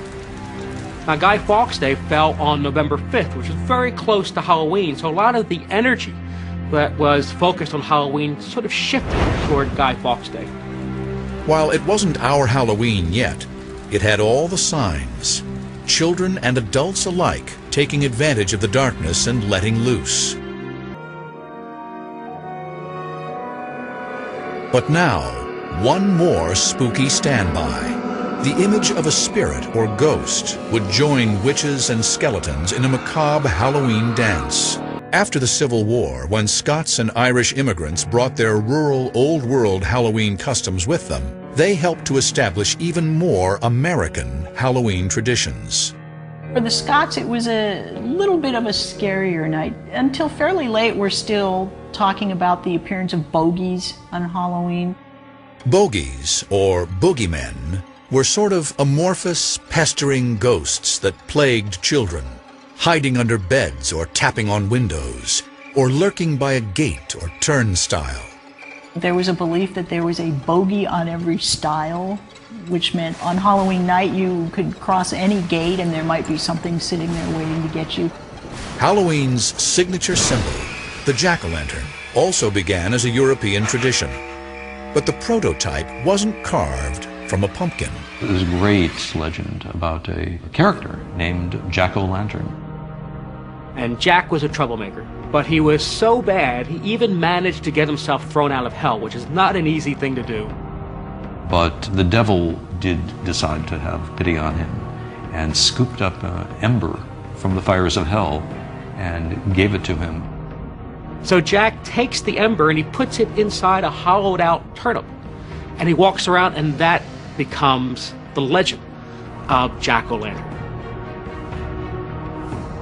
In one age-old European practice, children would carve their own jack-o'-lanterns out of turnips and light them with candles. The first reference we have in the United States to Jack-o'-lantern, it comes from Nathaniel Hawthorne, and he's writing in Twice Told Tales, and he's describing someone's very tattered coat full of holes, and when you hold it up to the light, it shines like a jack-o'-lantern would. Americans improved on the jack-o'-lantern tradition. They substituted big, round pumpkins for the old world's hard little turnips, and Halloween finally had its trademark. Certainly by the time of the Civil War, the expressive possibilities of pumpkin carving were very well known. That ghostly, shrunken skull was the turnip in the old country, had really blossomed into something else. Pumpkins are generally harvested around Halloween, and kids realized jack-o'-lanterns could be a prankster's best weapon on Halloween night. Kids figured out this great thing they could do. They could take a pumpkin and you could hollow it out and you put a candle on it. And then you take that pumpkin and you put it on a stick and you put a sheet over it. And you parade around, you can put it in front of a window or something, and it's really a pretty scary picture. Jack-o'-lanterns soon became the face of Halloween, but Scots and Irish immigrants also brought with them the more rambunctious, stone-throwing, prank-playing Halloween reveling to America. And on Halloween night, at the dawn of the 20th century, there was a whole dark world of trouble just waiting for American boys. Halloween had been on a dark and scary journey from its origins with the Celts centuries ago. In the Middle Ages, it became a Christian holiday honoring the dead. But by the 16th century, it was turning into a rowdy kids' celebration, marked by begging and pranks. By the 1800s, Halloween had even moved into cities and towns across America. But the ghastly face of Halloween was reimagined in gruesome shades of orange and black at the turn of the 20th century. For the first time, artists of the era brought together all things scary and linked them to Halloween. Skeletons and spiderwebs, jack-o'-lanterns and bats. They established the look of Halloween that we still use today. Among these icons are white-sheeted ghosts. The sheet that a ghost wears derives from the winding sheet, the shroud that corpses were traditionally wrapped in before burial. And jack-o'-lanterns. The big grin still connotes the rictus of a death's head, as does the triangular nose hole, and even when it seems kind of jolly, death is still lurking there in the imagery. Horned devils came from medieval depictions of Satan. And witches from witch-hunting hysteria that swept through Europe and Puritan America. But even as Halloween was dressing its old customs in new costumes, it was also creating new traditions, bad ones. Was Halloween in the early 20th century getting out of hand? To the dismay of authorities and property owners, the answer was yes. It was whatever you could think of that was a bunch of mischief. Back in those days, people had buggies. The bigger kids tried to take a buggy and put it up on a haystack. And there's about a half a dozen of the guys, and they just kind of pushed it up the haystack. It was a lot of fun. Oh, we never did anything that was really destructive. Mostly tricks. But for others, those tricks were more destructive. Pranks, usually committed by adolescent boys, plagued cities like Chicago and Philadelphia. By the 1920s, Halloween in America was turning into a crisis. Tricks on Halloween night were out of hand. The destructive pranks went beyond just smashing pumpkins. Kids would take bars of soap and they'd put them in the rails for streetcars so that the streetcars would derail and people would actually get hurt. They would take the steps in front of people's doors and move them so when people walked outside they would fall over and get hurt. They would set fires. They would throw stones through windows. I mean, this is really destructive stuff. In rural communities, pranksters took wagons apart and reassembled them on roofs. They removed gates on farm fences so that animals could escape. This particular prank was so popular that in some places the night before Halloween was called Gate Night. In other cities it was Mischief Night or even Hell Night. Halloween pranks during the Great Depression may have been, in part, a product of the desperation of the time, an excuse for troublemaking. But there was already trouble everywhere. and many communities couldn't afford to feed their own, much less clean up destructive messes. The Halloween of 1933 was actually labeled Black Halloween in a lot of newspapers because of all of the destruction that the cities incurred. The kids were no longer just doing innocent, silly things. Now they were smashing light bulbs. They were setting fire to buildings. They were smashing car windows. If Halloween were to survive, it would have to change. Schools and police departments and other civic groups consciously and very actively promoted the idea of taming Halloween. And so they started to invent all sorts of things for kids to do, to divert them. Townwide parties, costume contests, games, everything that you could think of to get the kids away from pulling tricks and into the light. Novelty companies like Dennison and Beistel helped out these civic efforts. Dennison published a series of Halloween guides called Bogey Books that suggested ways of turning Halloween from a prank night into a party night. Dennison was one of the first companies that realized there was money to be made off of Halloween. They started to put their own Halloween materials out for retail sale in drugstores all over America. They also made masks and paper costumes. This was a first. It was the first time that costumes were specifically made and marketed for Halloween. Before that, costumes had all been homemade. When I was a kid, it wasn't Halloween outfits like you wear now. So basically you wore your overalls or your jeans or sloppy clothes, but you didn't go downtown and buy a special outfit just for Halloween. Just anything, you know, to make yourself a little conspicuous.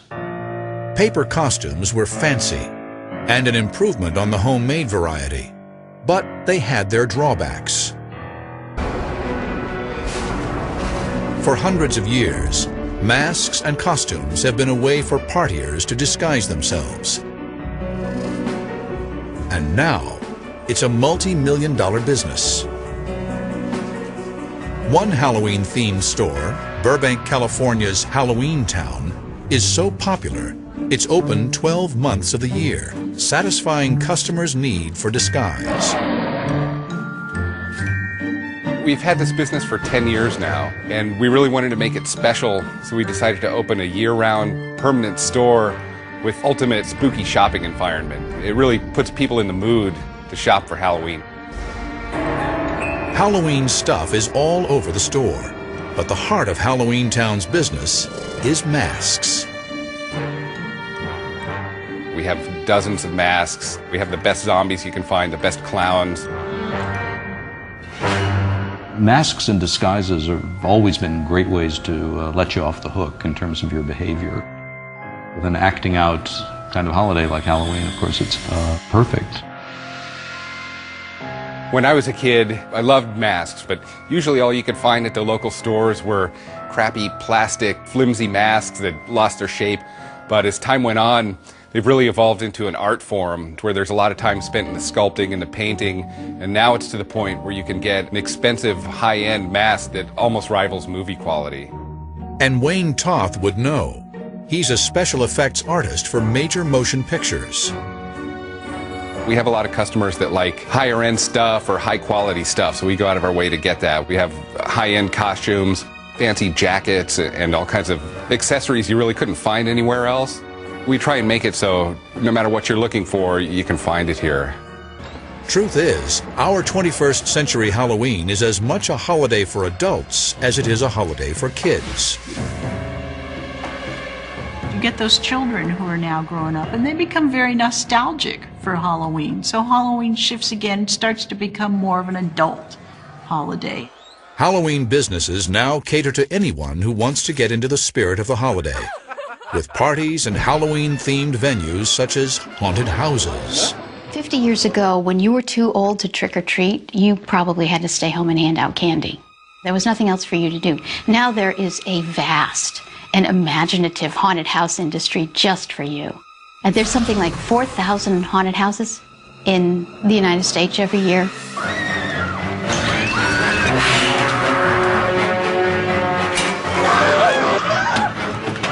I loved haunted houses. fascinated me. They terrified me as a kid. But haunted houses aren't the only place to find adults getting out on Halloween. In places like New York City's Greenwich Village Halloween Parade and West Hollywood's Halloween Carnival, the holiday takes a walk on the wild and naughty side. Of course, the gay Halloween parade is now a big fixture in San Francisco, in Los Angeles, and of course a big part of the New York celebration.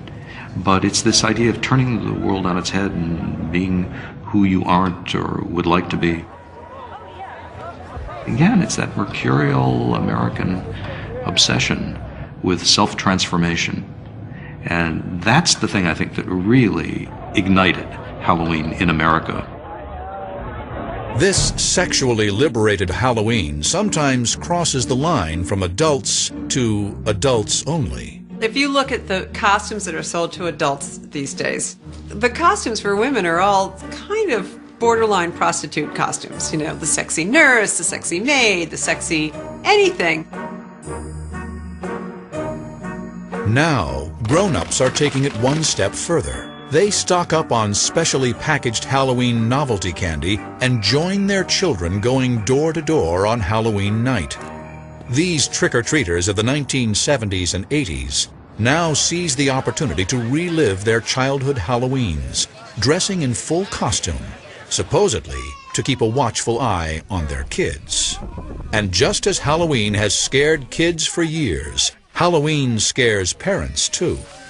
They fear sending their kids out unsupervised into a hostile world, full of poisoned candy and razor blade riddled apples. But they really shouldn't be. I grew up hearing about razor blades and apples myself, and it's clearly what we would call a contemporary legend. Another term is urban legend. There's a great societal unease about this idea that we're telling our kids to go take candy from strangers. So there's a lot of stories about razor blades and candied apples and these sorts of things. And parents every year get very, very worried about it. Did razor blades and apples ever happen? I believe there are a couple of cases, but of course you can ask which came first, the story or the actions. Razor blades in apples, jack-o'-lanterns, soul cakes. They make up the legends, the texture of the Halloween we know. Today, Halloween wears many masks. It's a day for adults to push their boundaries a little. Clearly, a lot of women want to have a very sexy side of them, and it's only on Halloween that they bring it out. Maybe, they could do a little more often. Yet Halloween still remains the domain of kids. When you're a kid, you had one night a year where you were in charge. You got to dress up, you got to be something that you usually weren't, and you kind of even got paid for the privilege of this. It was an amazing holiday. Halloween doesn't like to have its energies tamed. It's the rebellious aspect's going to pop up somewhere. Look close enough, and you'll see that Halloween is a showcase of everything the human race fears. Through the centuries, we've learned to live with what scares us most. And now, on October 31st, we turn our fears into fun. So beware of haunted houses and creaking doors, billowing sheets and full moons. And don't be surprised if a smiling jack-o'-lantern wishes you Happy Halloween. Deuteronomy chapter 18. I'm starting verse 9. Spiritism forbidden, ladies and gentlemen. So, we've seen this passage before, ladies and gentlemen. Look at what he told the children of Israel. When thou come into the land which the Lord your God giveth thee, thou shalt not learn to do after what the abominations of the other races of people or of those nations. Remember, there's no new thing under the sun. Even when they are, matter of fact, it's actually going to be in here, actually. I ain't even got to talk about it.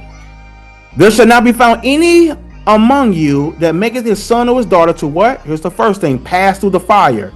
In case you do not know, that is sacrifice. Believe it or not, ladies and gentlemen, there is known as something called the Bohemian Grove. All right, the days that they did is around 1875-ish, and they do the 75 miles north of San Francisco. And the last day called the cremation of care, the Bohemian Grove, and you will find out who does it, the elites of the world, sacrificing Sacrifices. Sacrificing a child to a demon known as Moloch. Same rituals today. Thing is, they had an owl. Same owl on your dollar bill. Another topic though. They would cause their children to pass through the fire, sacrificing their children. Same thing that is attached to this day, ladies and gentlemen. Sacrifices. I don't think you all understand what it is that you're getting yourself into when you are partaking in what you call today Halloween. Again, it seems innocent, and it does, because you got the children involved in it, right? You got the kids involved in it, so it can't be that bad. Why? Because again, it's for the kids. So when you are sacrificing spiritually, partaking in this spiritually, you are literally following the customs of heathen. Knowingly or unknowingly celebrating something that obviously the God of Israel, aka the God of the Bible, would have an issue with. He would have an issue with this. But ladies and gentlemen, your pastors, your preachers, they won't tell you this. They won't tell you this. Why are you doing this again, ladies and gentlemen? Where can we find these rituals and customs that date back to? Can we find this in the Bible? If we can't find it in the Bible, then some people who are Bible believers, they're going to question you. And they got every right to ask you, well, where did you get it from? Why do you partake in it? Who told you to do it? So, let's get back to it. Don't make your son or daughter pass through the fire, or what? That use divination, or a zerber of times, or an enchanter, or a witch, or a charmer, or a consulter with familiar spirits, or a wizard, or a necromancer. For all that do these are what? Abomination, meaning disgusting unto the Lord. Because of these abominations, the Lord your God drive them out from thee. So you shall be perfect with the Lord your God. So notice, you shall be perfect with the Lord your God. That's a command. He commanded the children of Israel to be perfect, ladies and gentlemen. You again are partaking in a satanic ritual, even if you don't know it. So, that being said, ladies and gentlemen, let's break down how this connects to Halloween. Because again, one of you who think you know the Bible will say, well, what does this got to do with Halloween? Passing through the fire, I already told that's child sacrifice. Did I not? Surely did. So the ancient people, they offered children to false gods like Moloch for blessing or protection, or in exchange for something. Samhain, you learn about the offering to deities to the sun or death. You learn about Jack of the Lantern, comes from the stories you learn about the victims, aka the child, was used as a light. Remember, the fat of them were fastened to a pumpkin and used as a flame. Inside a hollow vegetable symbolized a soul trapped between worlds. That's what it symbolized. Souls trapped between worlds. Called Jack of the Lantern. Stay away from it. Divination. You're seeking hidden knowledge through spirits. That's the occult. Fortune telling. Tarot, astrology, and even harmless little horoscopes, right? Imitate this practice. Modern Halloween encourages people to play with divination. And you learn this as kids, and when you grow up, it don't seem like bad. This is harmless. People putting spells and rituals, doing rituals over you as kids, etc. You partake in this as a ritual. You are becoming one with this demon, and before you before you know it, you've grown up and you accustomed to it. So it doesn't bother you anymore. You're used to it. So this day, Halloween would encourage you children and you adults to play with divination tools. Fun, right? A Ouija boards, palm reading, ghost hunts. The Most High calls it abomination. Dealing with observer of times, right? That's one who can predict events by seasons of stars. That's your observer of times. The ancient Jews set Samhain at a specific time of the year to mark the sun's cycle, believing it controlled life and death. The Most High told us not to imitate those who worship the creation instead of the creator. You nature followers, huh? Enchanter and witch, right? Those who use spells or charms, leave it alone. These things are all associated. You see it on television shows. You see it in movies. People do this in real life. And y'all playing around with these things, entertaining it, not knowing you're becoming one attached to it. Today's costumes, movies, and decorations celebrate witches. Yeah, it's cute, right? Scriptures say don't even suffer witch to live, is what it said. We must not entertain what the Most High condemns. You charmers, consulted with familiar spirits, wizards, necromancers. These are people who seek guidance from the spirits or the dead, or honoring my ancestors. Reaching out to the dead. Oh, that's right. Halloween is called the Feast of the Dead. These Halloween things, haunted house, ghost stories, communicating with the dead, mirror these acts. The Bible forbids contact with spirits other than the spirit of the Most High. Diviners, those pretending to prophesy without the Most High. We see you.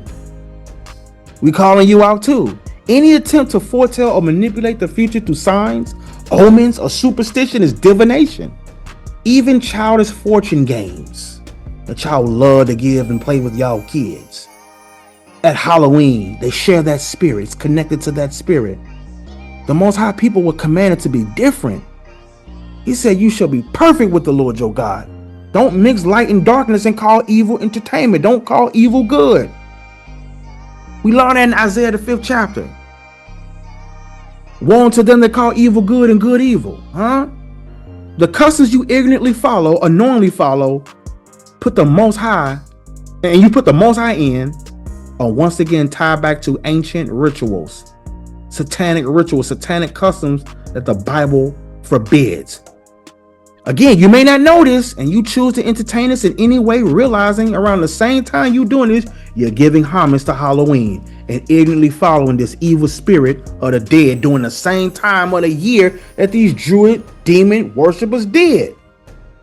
Remember, the Bible said that there's nothing new under the sun. So history is going to repeat itself. Let's get that real quick. Let's get that. Ecclesiastes chapter 1, verse 9.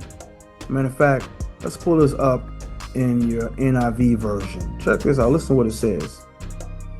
It says here, what has been will be again. What has been will be again.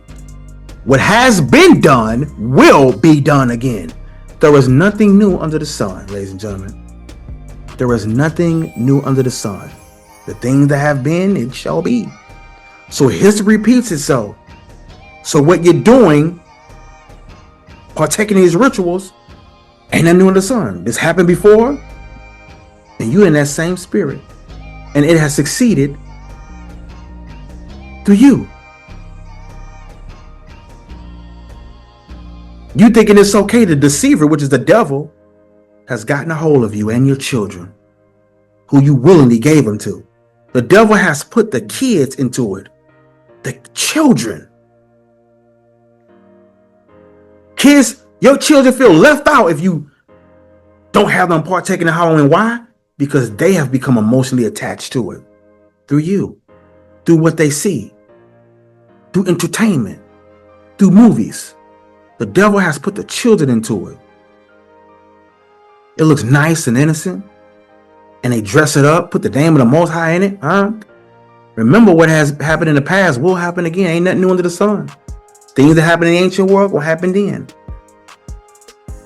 Samhain, the Samhain. That happens on the evening of October 31st, all the way until November the 1st. So you learn about the pre-Christian Celtic festival. It marked again the end of the harvest and the start of winter, as I told you earlier.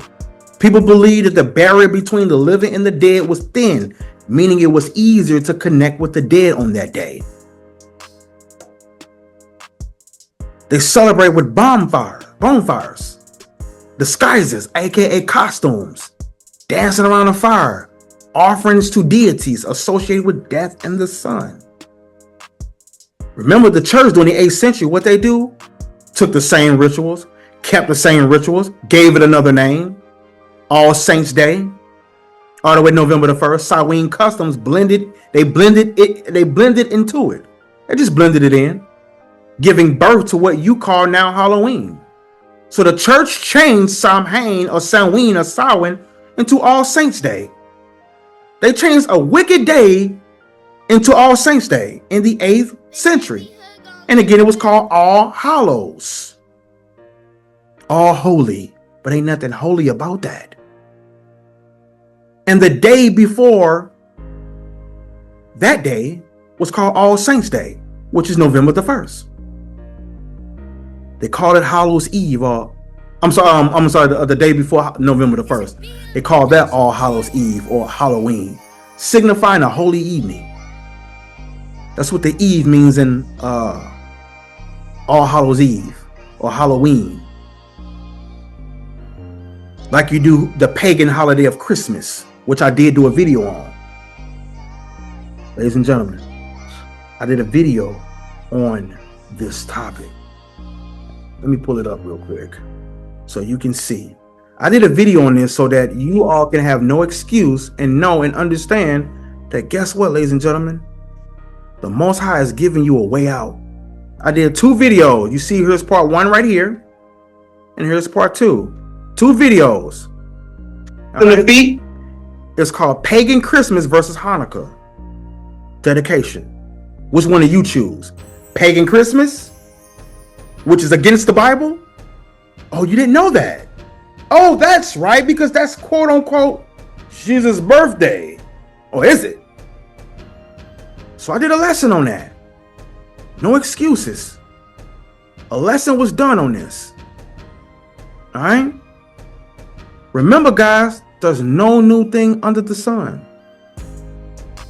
So, dealing with this, as I was speaking about earlier, still to this day, because no new thing under the sun, churches turn satanic practices and they Christianize it and try to put the name of Jesus or Yeshua in it, even though the Bible they believe in forbids this cult practice, nor commanded them to do such a thing. All Saints Day, right? November the 1st. Originally, it was established, the Roman Catholic Church, to honor and canonize saints and martyrs, i.e. people that have died. It was first observed around the 7th century, I want to say. It was originally on May 13th. And Pope Gregory III, who was responsible for the Gregorian calendar created in 1582, he moved it to November the 1st. Around November the 1st, and around AD 740, 741, likely to overlap with the existing pagan harvest of the festival of Samhain or Samhain. The evening before became known as All Hallows Eve, Halloween, Hallow-Even or Hallows Eve, or All Hallows or Halloween. November the 2nd. See, you don't realize that you're partaking in a season. All Souls Day, November the 2nd. Demonic Day. That was instituted later around the 10th century AD as a day to pray for the souls of the dead, believed to be in what they call purgatory today. They would pray for these souls for your family members. This was known as the practice of souling, as I talked about earlier. Marked by masses, candles, and baking soul cakes. Remember the soul cakes we talked about earlier? Kept immediately after All Saints Day. This day was. Forming a 3-day sequence from October 31st, All Hallows Eve, or Hallow Eve, to All Saints Day, to All Souls Day. The ancient festival Samhain, the Samhain, it began on sundown October 31st and ended on November the 1st. The church later practiced All Saints, All Souls Day, November the 1st to November the 2nd, trying to cover the pagan celebrations, blended it in. The customs remained, the names changed. The names changed, ladies and gents. Same customs, same culture. And you knowingly or not knowingly, ignorantly, are partaking in the same rituals that they did back then, because there's nothing new under the sun.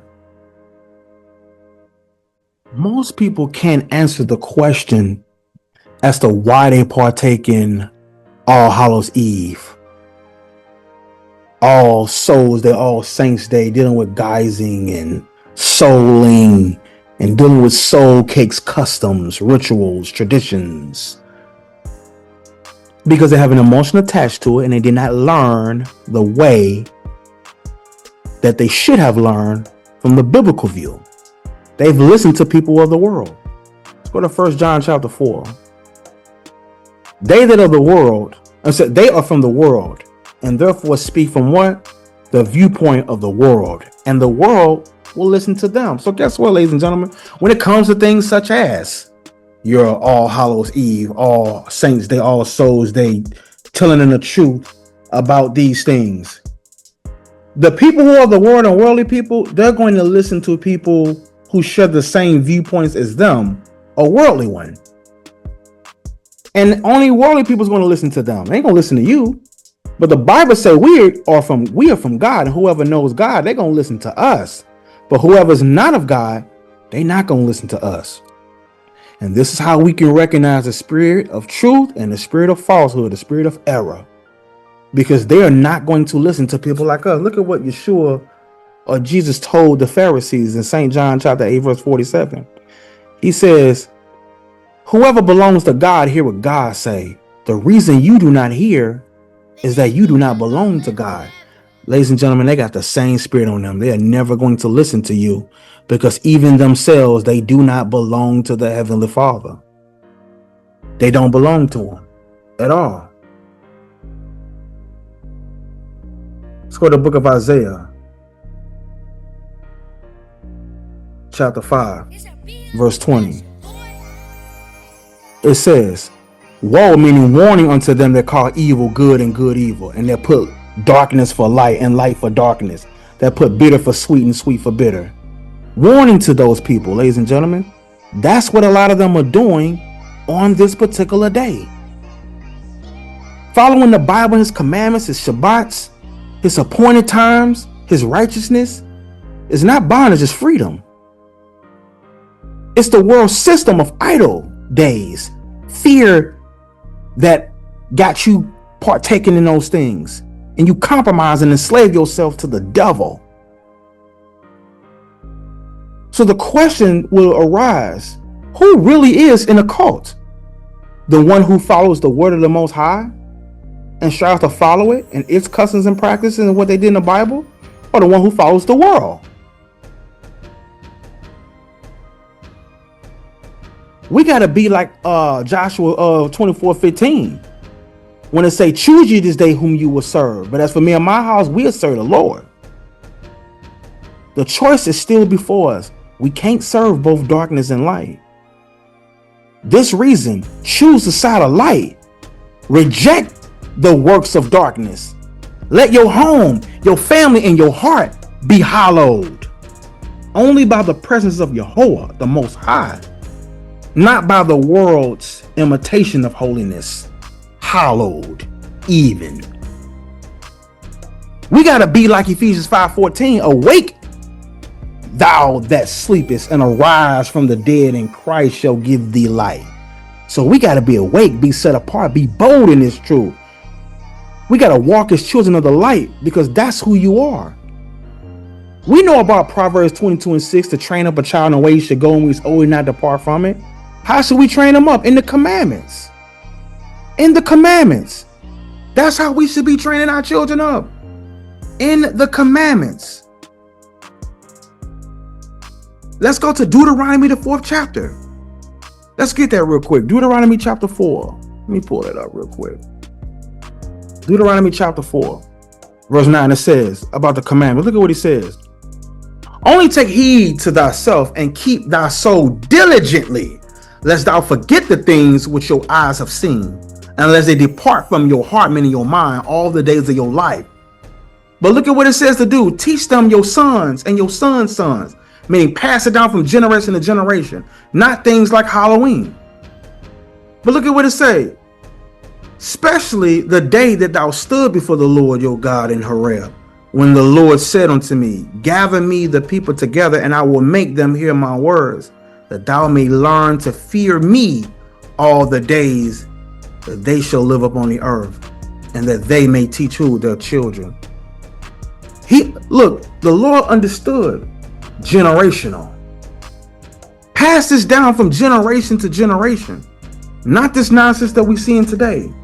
Deuteronomy chapter 6, verse 6, it says, and these words which I command this day shall be in your mind, in your heart, and you shall teach them what? Carefully or diligently unto your children, and shall talk with them when you sit in your house, and when you walketh by the way, meaning you walking by, and when you lie down and when you rise up, meaning always teach them these commandments.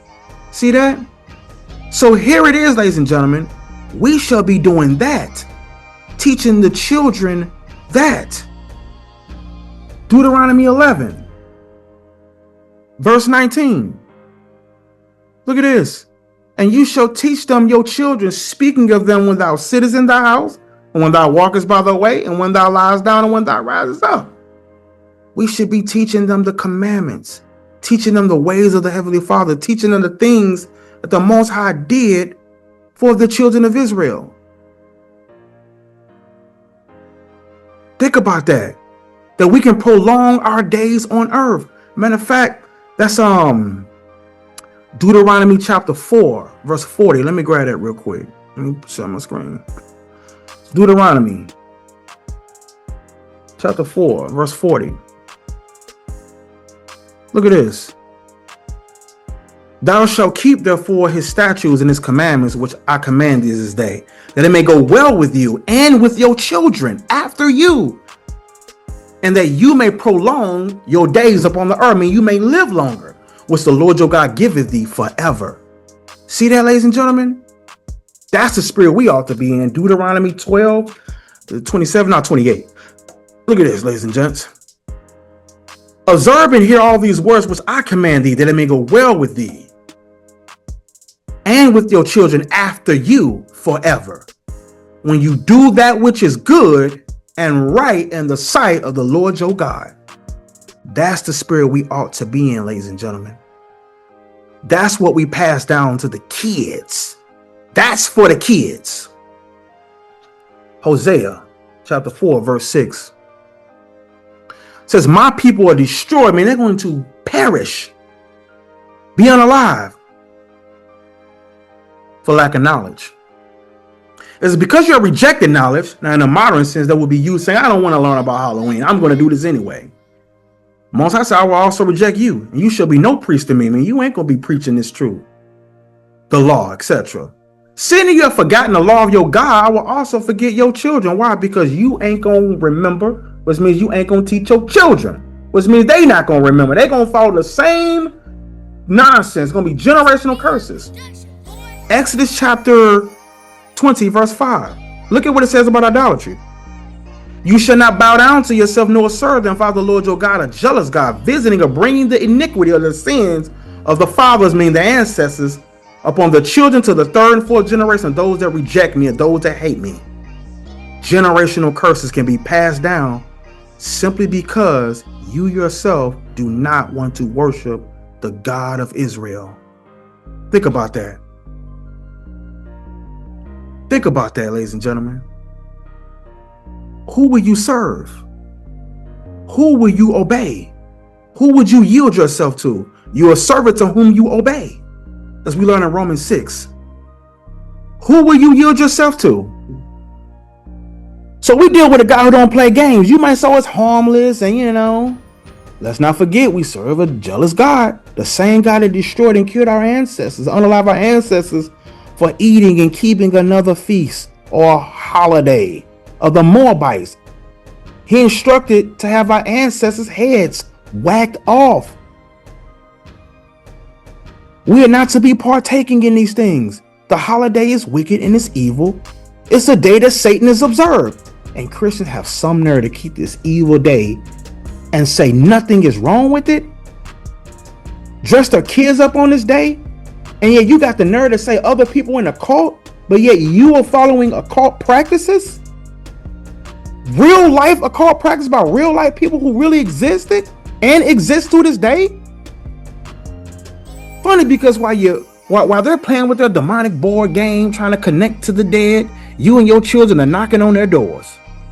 And they giving you candy that they did their satanic prayers over, that they may have tampered with, put them spirits off on you and your kids. And you wonder why your children have grown up to become little demons, little monsters, and disrespect you. But you say nothing wrong with Hallows Eve, aka Halloween. It's a holy evening. What's holy about that, though? That's what Halloween means. Hallow is holy. What's holy about that? Christians, answer in the comments. What is holy about this day? Because it's called Halloween, meaning holy evening. What's holy about it? You ask a church person then, who say you in the cult, but they celebrate. Ask them, what's holy about Halloween that y'all celebrate and love so much? What's holy about that? Understand, ladies and gentlemen, Christ tells us in Matthew 12:30, he is not with me, is against me. He is not, and he that gat not with me scattered abroad. He also talked about Mark 7:7, howbeit they do in vain worship, they worship me, teaching doctrine the commandments of men. They lay aside the commandment of God and they hold the tradition of men. Just like the Pharisees did back then, you're doing the same exact thing. Same exact thing. When you learn about the legend, the folklore, the Irish folklore was a Stingy Jack. I was going to talk about that. In old Irish tales, there was a man by the name of Stingy Jack. All right, in this folklore, he was known for being clever and dishonest. He was always trying to out-trick people. I mean, trick or treat, including, according to the legend, the devil himself, as they say. So one night you learn that Jack invented the devil to have a drink with him. Invited the devil to have a drink with him, but he didn't want to pay for the drinks. He convinced the devil to turn himself into a coin that Jack could use to pay the bill. When the devil did, Jack quickly put the coin in his pocket next to a silver cross, trapping the devil and keeping him from changing back. This is a little folklore that they believed. Jack finally released the devil, but only after making him promise not to claim Jack's soul when Jack died. So years later, when Jack finally passed, he wasn't allowed into heaven because of his wicked life. But the devil kept his promise and wouldn't let him to hell either. So instead, the devil threw Jack in a burning ember, EMBR, from the fires of the underworld to light his way as he wandered the earth in darkness. This is a little folklore. So Jack hollowed out a turnip, placed the glowing coal inside, and and used it as a lantern or a lamp to see where he was going. From then on, the Irish said they sometimes saw Jack of the Lantern, shortened Jack-o'-lantern, wandering through the night. How was time today? When the Irish people came to America, they found pumpkins easy to carve out than turnips. It was easier because it was bigger. So the Jack-o'-lantern tradition continued with pumpkins instead. So the story became part of a larger Halloween custom, carving a face into a pumpkin and lighting it with a candle.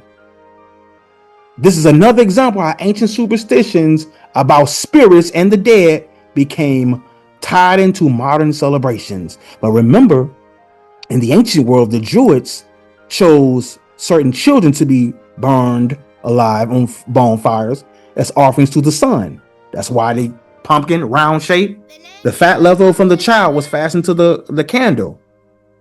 or lantern placed into a carved out pumpkin or hollow shaped vegetable with a round sun shaped design. And the victim or the person that was sacrificed is called Jack of the Lantern. Jack of the Lantern is what it was called. And yet you easily partake in this. Easily. Now, what's sad about how many people who claim to believe in the Bible, right? They claim to believe in the Bible. They claim to believe in the Bible. Who would have pumpkins, costumes, candy, haunted houses, Halloween parties, trick-or-treating, telling ghost stories, watching Halloween movies, face painting, going to Halloween events, entertaining this day in any way, shape, form, or fashion, even wishing people a happy Halloween, or when people wish them a happy Halloween, they say nothing. Don't even speak up about it, but got something there to say. You as a Bible believer who's striving to keep God's commandments, dietary law, etc., they say you in a cult. They'll wish people a happy Halloween, will say that we who reject this day of Halloween because it's satanic and its practices and its satanic rituals are the ones who are in a cult, because again, we chose to turn from the kingdom of darkness and its ways and customs and practices to keep the commandments of the biblical customs and the biblical traditions, which the Bible doesn't forbid, the biblical traditions which the Bible don't forbid.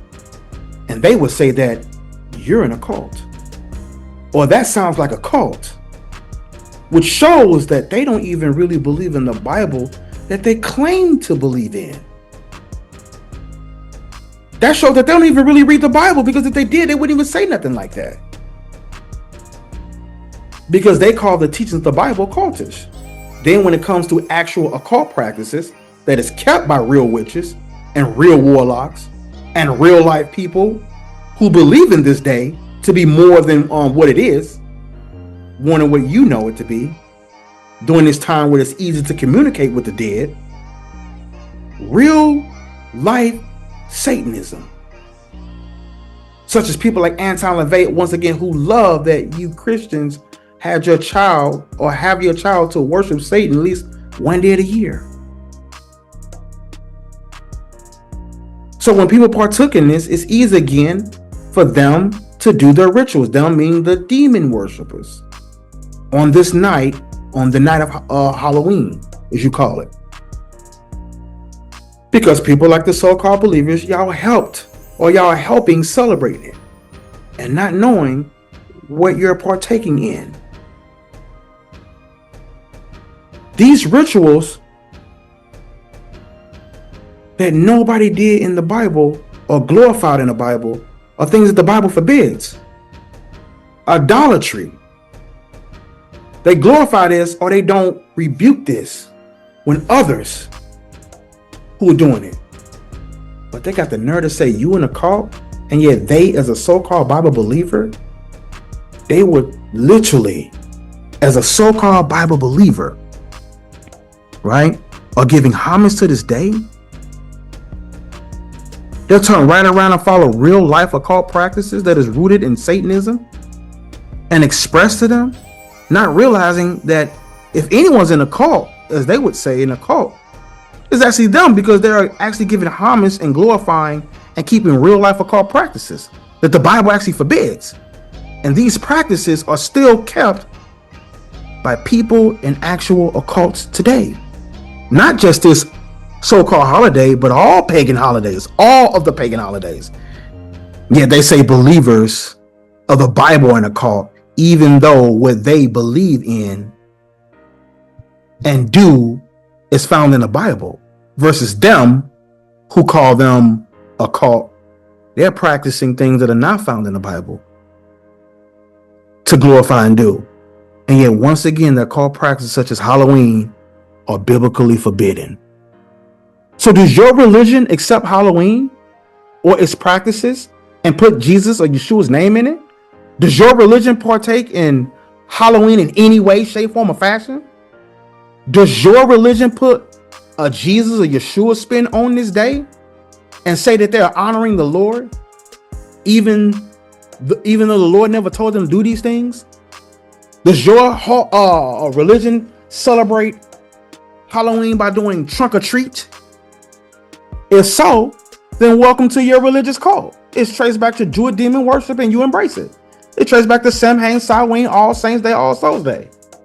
And passed down to your innocent children, and Satan is loved that you did that and unknowingly or unknowingly partaking in demonic practices, helping demonic forces and helping your occult world, your newly found occult world, conjure up spirits, making it easier for them on this day. Remember, they believe it's easier. So your cult preacher isn't telling you the truth. Instead, he passed them down to you with trunk or treat, having your kids get candy from the trunk of a car because it's safer to do, and you embrace it. This is just picking the lesser of evils, but yet it's still evil. There are stories of church members fondling little ones on trunk or treat night in their cars while you let your kids roam and think it is all good because you at a church. Children have been messed with, played with, and you know what? On these days doing trunk or treat while you in revival. So guess what, so-called Christ followers? Welcome to your cult. Now, when you deal with the cult, right? Let's talk about this for a second. Cult, we know it's a system of religious veneration and devotion directed toward a particular figure or object. Or it can be a relatively small group of people having beliefs or practices regarded by others as strange or outside of the mainstream, meaning not of the norm. I'm going somewhere with this. In general use, excessive admiration and devotion to a person, idea, or a thing. You learn that? Merriam-Webster's Oxford English Dictionary. Now, the biblical application, right? When you are talking to your family, you can explain to them that the world often calls anyone who strictly follows scripture a cult, because obedience to biblical law and rejection of pagan traditions make you different from the mainstream. Because remember, it can be a relatively small group of people having beliefs or practices regarded by others as strange or outside the mainstream. Oh, I'm going somewhere with this. Yet many of those same people, right, who say you're in a cult, they follow traditions that believers know is occult-like in origins, rituals tied to fear, death, or false deities. Things like Halloween. So in the truest sense, a cult is simply a system of worship. And the real question is who or what that worship is directed toward. So when they say that, make them understand who your worship is toward. It's toward the Heavenly Father. Not to somebody like Jim Jones. So, you can also add to them, the world may call it a cult when you follow the Bible, but the truth is every person, if you think about it, from that standpoint, they belong to a cult too. Either the cult of life, the cult of light, and the cult of darkness. The only difference is who you worship. So who are you worshiping? Are you worshiping practices in Halloween? Or are you worshiping as the Heavenly Father told us to worship? Remember, John 4:24 said God is a spirit, and they that worship him must worship in spirit and truth. So it's really in the cult. Family, people love to throw the word cult at anyone who chooses to live by the Bible. You start keeping the commandments, turning from pagan customs, start following the dietary laws, walking upright to the best of your ability. And then they say, oh, you in a cult. Because they uneducated behinds don't know nothing and ain't read 50 books in their life. But they know something and quick to throw that word out and got you feeling bad. But those same people never question the traditions that they follow year after year after year. Traditions that many believers know is against the Bible and know that it's cult in origins, rooted in paganism, false deities, following the deception. So when you expose a double standard, think about it. You call us a cult for for studying scripture and following scripture and keeping the feast days, obeying the commandments, yet you celebrate the very day that glorify darkness, witchcraft, and superstition. By real life demon worshipers, real life Satanists, real life occult people in real life, and you keep the same cusses that they do. How can you condemn separation from evil and defend the imitation of it? How can you say you separate from evil, but yet you imitate it on All Hallows Eve, All Souls Day, All Saints Day? What true worship really is. Think about that. What true worship really is. The word cult simply means a system of worship. Everyone worships or gives homage to something or someone, whether Buddha, Muhammad, Satan himself, idols made of wood and stone, or Christ. The question isn't if you worship, it's who you worship. So who do you worship in this cult, if that makes sense? The biblical cult or the cult of the world, Satan cult, Halloween and traditions of man, religion? If your devotion ain't directed toward the word of the Most High, the scriptures, then it's directed towards somewhere else. There are only two sides, light and darkness. Who or what do you worship and give homage to? That's a question you got to answer. And if it's the Bible, that means you should be following it. And that means you should be coming out on people who follow it. And if they're wrong and in their practices and what they believe to be biblical, then prove it from the Bible, not with your feelings, not with your emotions, not with getting in your feelings and not want to talk about it. I want to dismiss the person to get rid of them because you mad because you spiritually getting cut up with these scriptures, cut up with the truth, cut into the core of your feelings and your emotion because you got emotionally attached to this growing up. So now you and your feelings and you mad. See, let's talk about the real danger. A cult becomes dangerous when it removes the Most High and the scriptures as the center and replaces him with a man, tradition, or idols. The scriptures is above man, all man, including me. The Bible is above man, woman, child. The scriptures is the all in all, and be all. It's what the books say.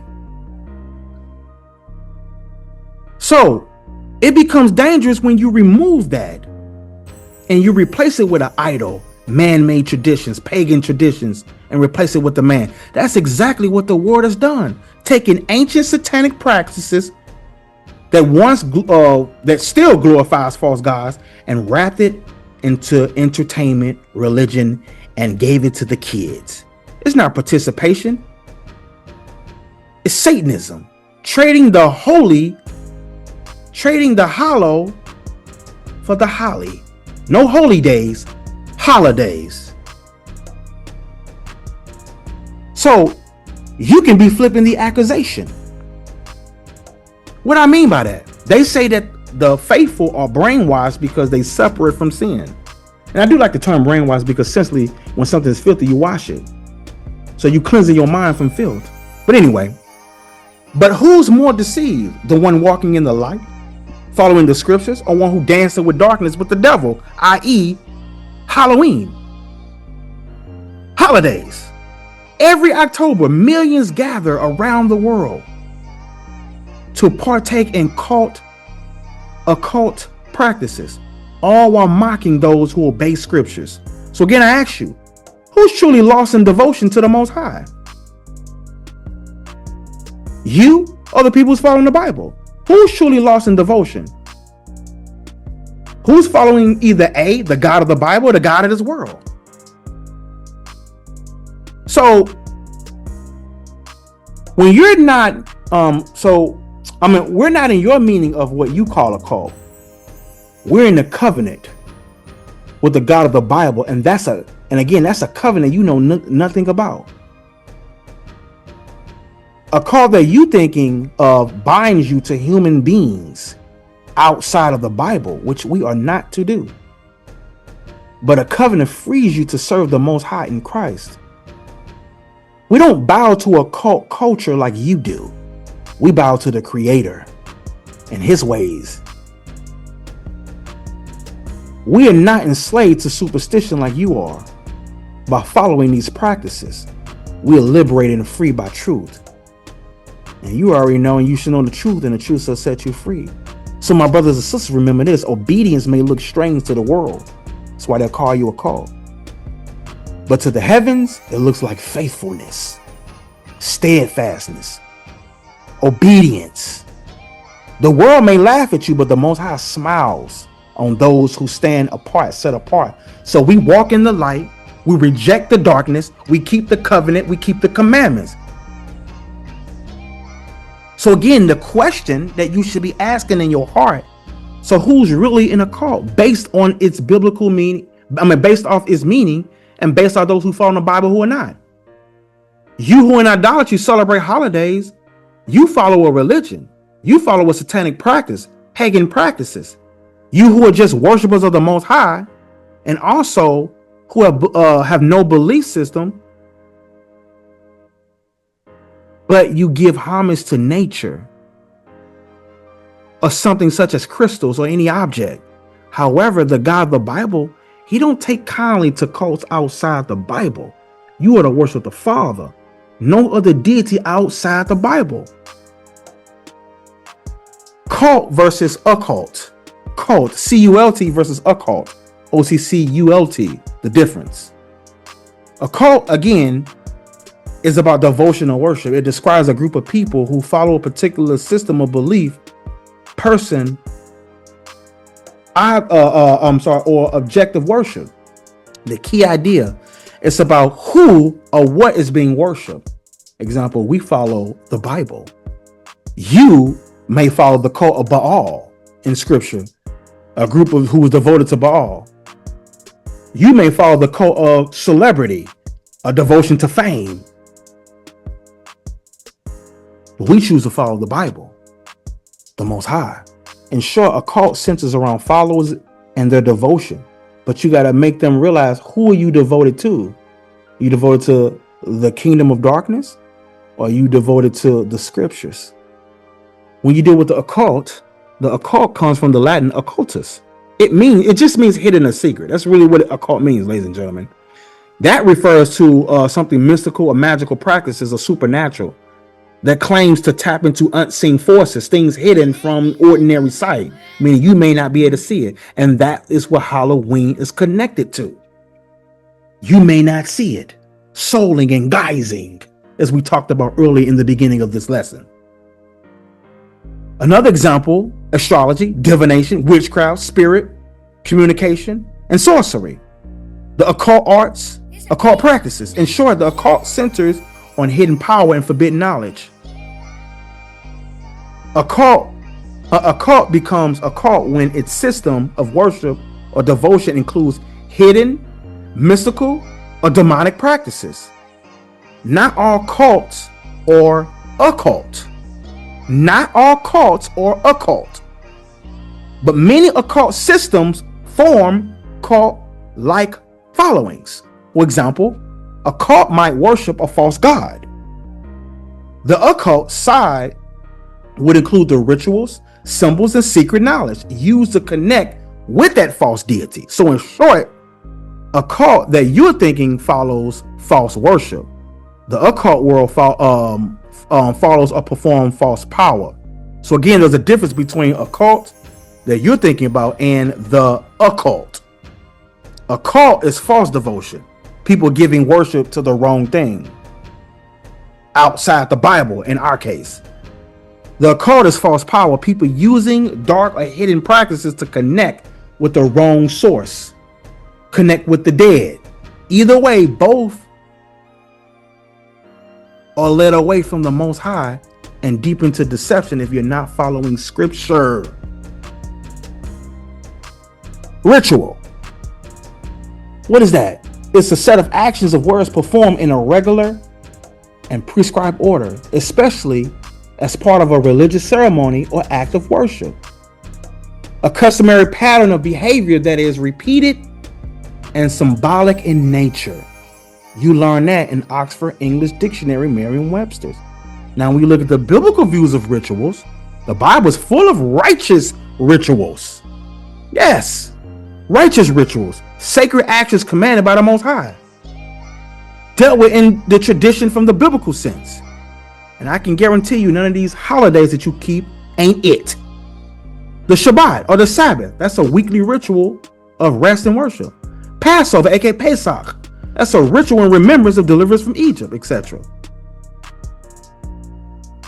Feast days, ritual celebrations commanding what we call Leviticus 23. Prayer, fasting, sacrificing, purification ceremonies, all rituals established to keep Israel set apart in covenant, whether past, present, or future. Each of these was physical reminder of spiritual obedience. Now, when ritual becomes a sin, ladies and gentlemen, a ritual becomes a sin when it's not commanded by God, when it goes against God, when it imitates pagan practice of the occult. So, when you look at Deuteronomy, let's grab it right quick, chapter 12. Deuteronomy chapter 12, verse 30 and 31. All right. So when we look at this passage, take heed to thyself that thou be not snared or trapped by following them, and that thou inquire not after their gods, saying, how did these nations serve their gods? Even so will I do likewise. Don't do that. Thou shalt not do so. Thou shalt not do so unto the Lord your God. So that makes the line clear. You can't take pagan rituals, satanic rituals, and dress them up into biblical customs and call them holy. So the word ritual, that's not a wicked word. It's neutral. But when the ritual's purpose, symbolic or symbol or spirit, leads people away from the one and true God, the God of the Bible, that is where it crosses into sin. So the word ritual itself is not evil. Even baptism, prayer, the Sabbath, again, Passover, biblical rituals. But again, when the ritual comes from outside his word and they're borrowed from nations that serve other gods or practices, that's when it becomes wicked from a biblical standpoint. The line isn't in the word ritual. The evil ain't in that word. It's in how you worship it, how you doing your worship. It's about obedience. So what rituals do you keep? Huh? What rituals do you keep, ladies and gentlemen? Honestly. You can ask somebody that. What rituals do you keep? Sorry about that call. So what rituals do you keep? Or is it Halloween or the Feast of Tabernacles? Pagan evil Christmas or the Feast of Dedication? Who are you giving your dedication to? Speaking of dedication, is it to the scriptures or is it to what your preacher said or what your religion teach? What rituals do you keep? Righteous rituals that are biblical or rituals that are deemed unholy? Is your rituals deemed holy by the Heavenly Father or by man-made traditions? Your practice, your worship, and your rituals, is it tied or connected to the Bible, or is it connected to pagan practices? Does it go back to Jewish demon worship? Does it go back to the occult? Can you use the Bible to prove your rituals that you do? Your cult that you follow, in other words, your system of belief, is it biblical or non-biblical? If it is, prove it with the scriptures. If not, lay your hand upon your mouth. If you can't prove it with the Bible, just with your feeling, your emotions, say it's for the kids. And guess what? You've joined yourself with the devil, the deceiver. So the question is, whose cult? If you believe in the Bible and find your rituals and practices outside the Bible, what cult is that? Where's your practices come from? Your way of worship? Either you're going to follow the scriptures and give homage to the Heavenly Father and his ways and his practices, and keep away from the things that the Most High commanded us not to be a part of, and things that imitate and mimic it. Either you're going to serve the Most High or you're going to serve man. So whether you notice or not, you are partaking in satanic rituals. From your souling, your guising, your soul cakes. You are partaking in a satanic ritual. Souling, remember they went from door to door, right? Asking for soul cakes while praying for your dead relatives. People disguise themselves to avoid being recognized by the demonic spirits that roam the night. Soul cakes. Remember those were small cakes that were baked on All Souls Day? Families gave them to beggars or poor people who promised to say prayers for the departed souls. The custom honored the dead and believed that food and prayer, right, could ease a spirit's suffering. Guising, short for disguising.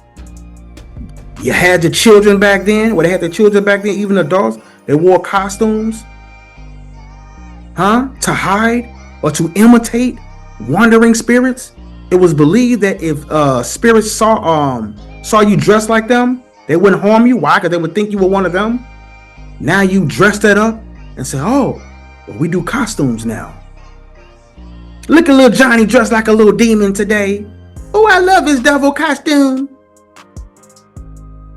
My children dressed like little angels. Where the Bible says Satan disguised himself as an angel of light. They were demonic angels too.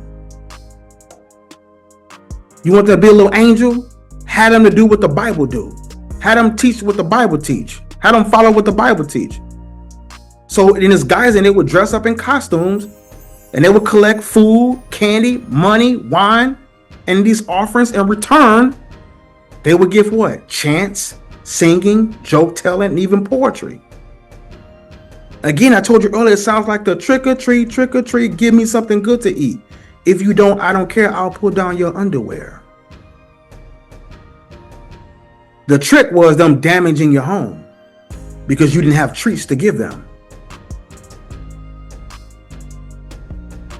You are willingly following this custom that is attached to idolatry, occult practice, satanic rituals, pagan rituals, child sacrifice, feast of the dead, willingly. So when you say that the person who's following the Bible, who choose to serve the Lord, who choose to follow the Most High, who choose to follow Christ, that they're in a cult, but yet you openly practices, you do open practices that's connect to a deity or ritual, feast of the dead, satanic, that is dressed up and Christianized. So when you think about it, who's really in a cult? When most people think of Halloween, they think of trick-or-treating, parades, bobbing for apples, and other family-friendly activities. But bet you didn't know the true story behind the ancient origins of Halloween. It all goes back some 2,000 years to the ancient Celtic festival known as Samhain, celebrated on November 1st. On the night before Samhain, people believed that the dead returned as ghosts. They would leave food and wine on their doorsteps to keep roaming spirits at bay, and wear masks when they left the house so they would be mistaken for fellow ghosts. The Christian church turned Samhain into All Saints' Day, or All Hallows, in the 8th century. The night before became All Hallows' Eve, later shortened to Halloween. You've heard of trick-or-treating on Halloween, but what about souling or guising? All three of these traditions originated in medieval Britain. On All Souls Day, November 2nd, the needy would beg for pastries known as soul cakes. In return, they would pray for people's dead relatives. This was called souling. In the medieval Halloween tradition of guising, young people would dress up in costume and accept food, wine, money, and other offerings in exchange for singing, reciting poetry, or telling jokes. In 19th century America, Irish and Scottish immigrants revived these old traditions. The result was trick-or-treating. At first, it was much more about the tricks, in the form of pranks and hijinks, than the treats. It wasn't until the 1950s that the custom took on its current family-friendly, kid-centered form. Today, Halloween is big business, with U.S. consumers spending more than $2.5 billion on costumes annually. Add in the candy, and it's estimated that Americans spend up to $6 billion on Halloween each year, making it the second most commercial holiday after Christmas. So whether you're a fan of tricks, treats, or trivia, there's a bit of Halloween history. We bet you didn't know!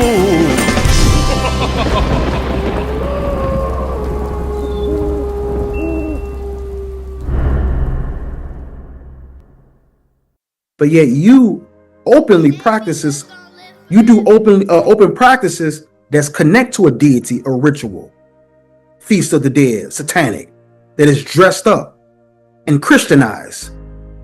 So when you think about it, who's really in the cult?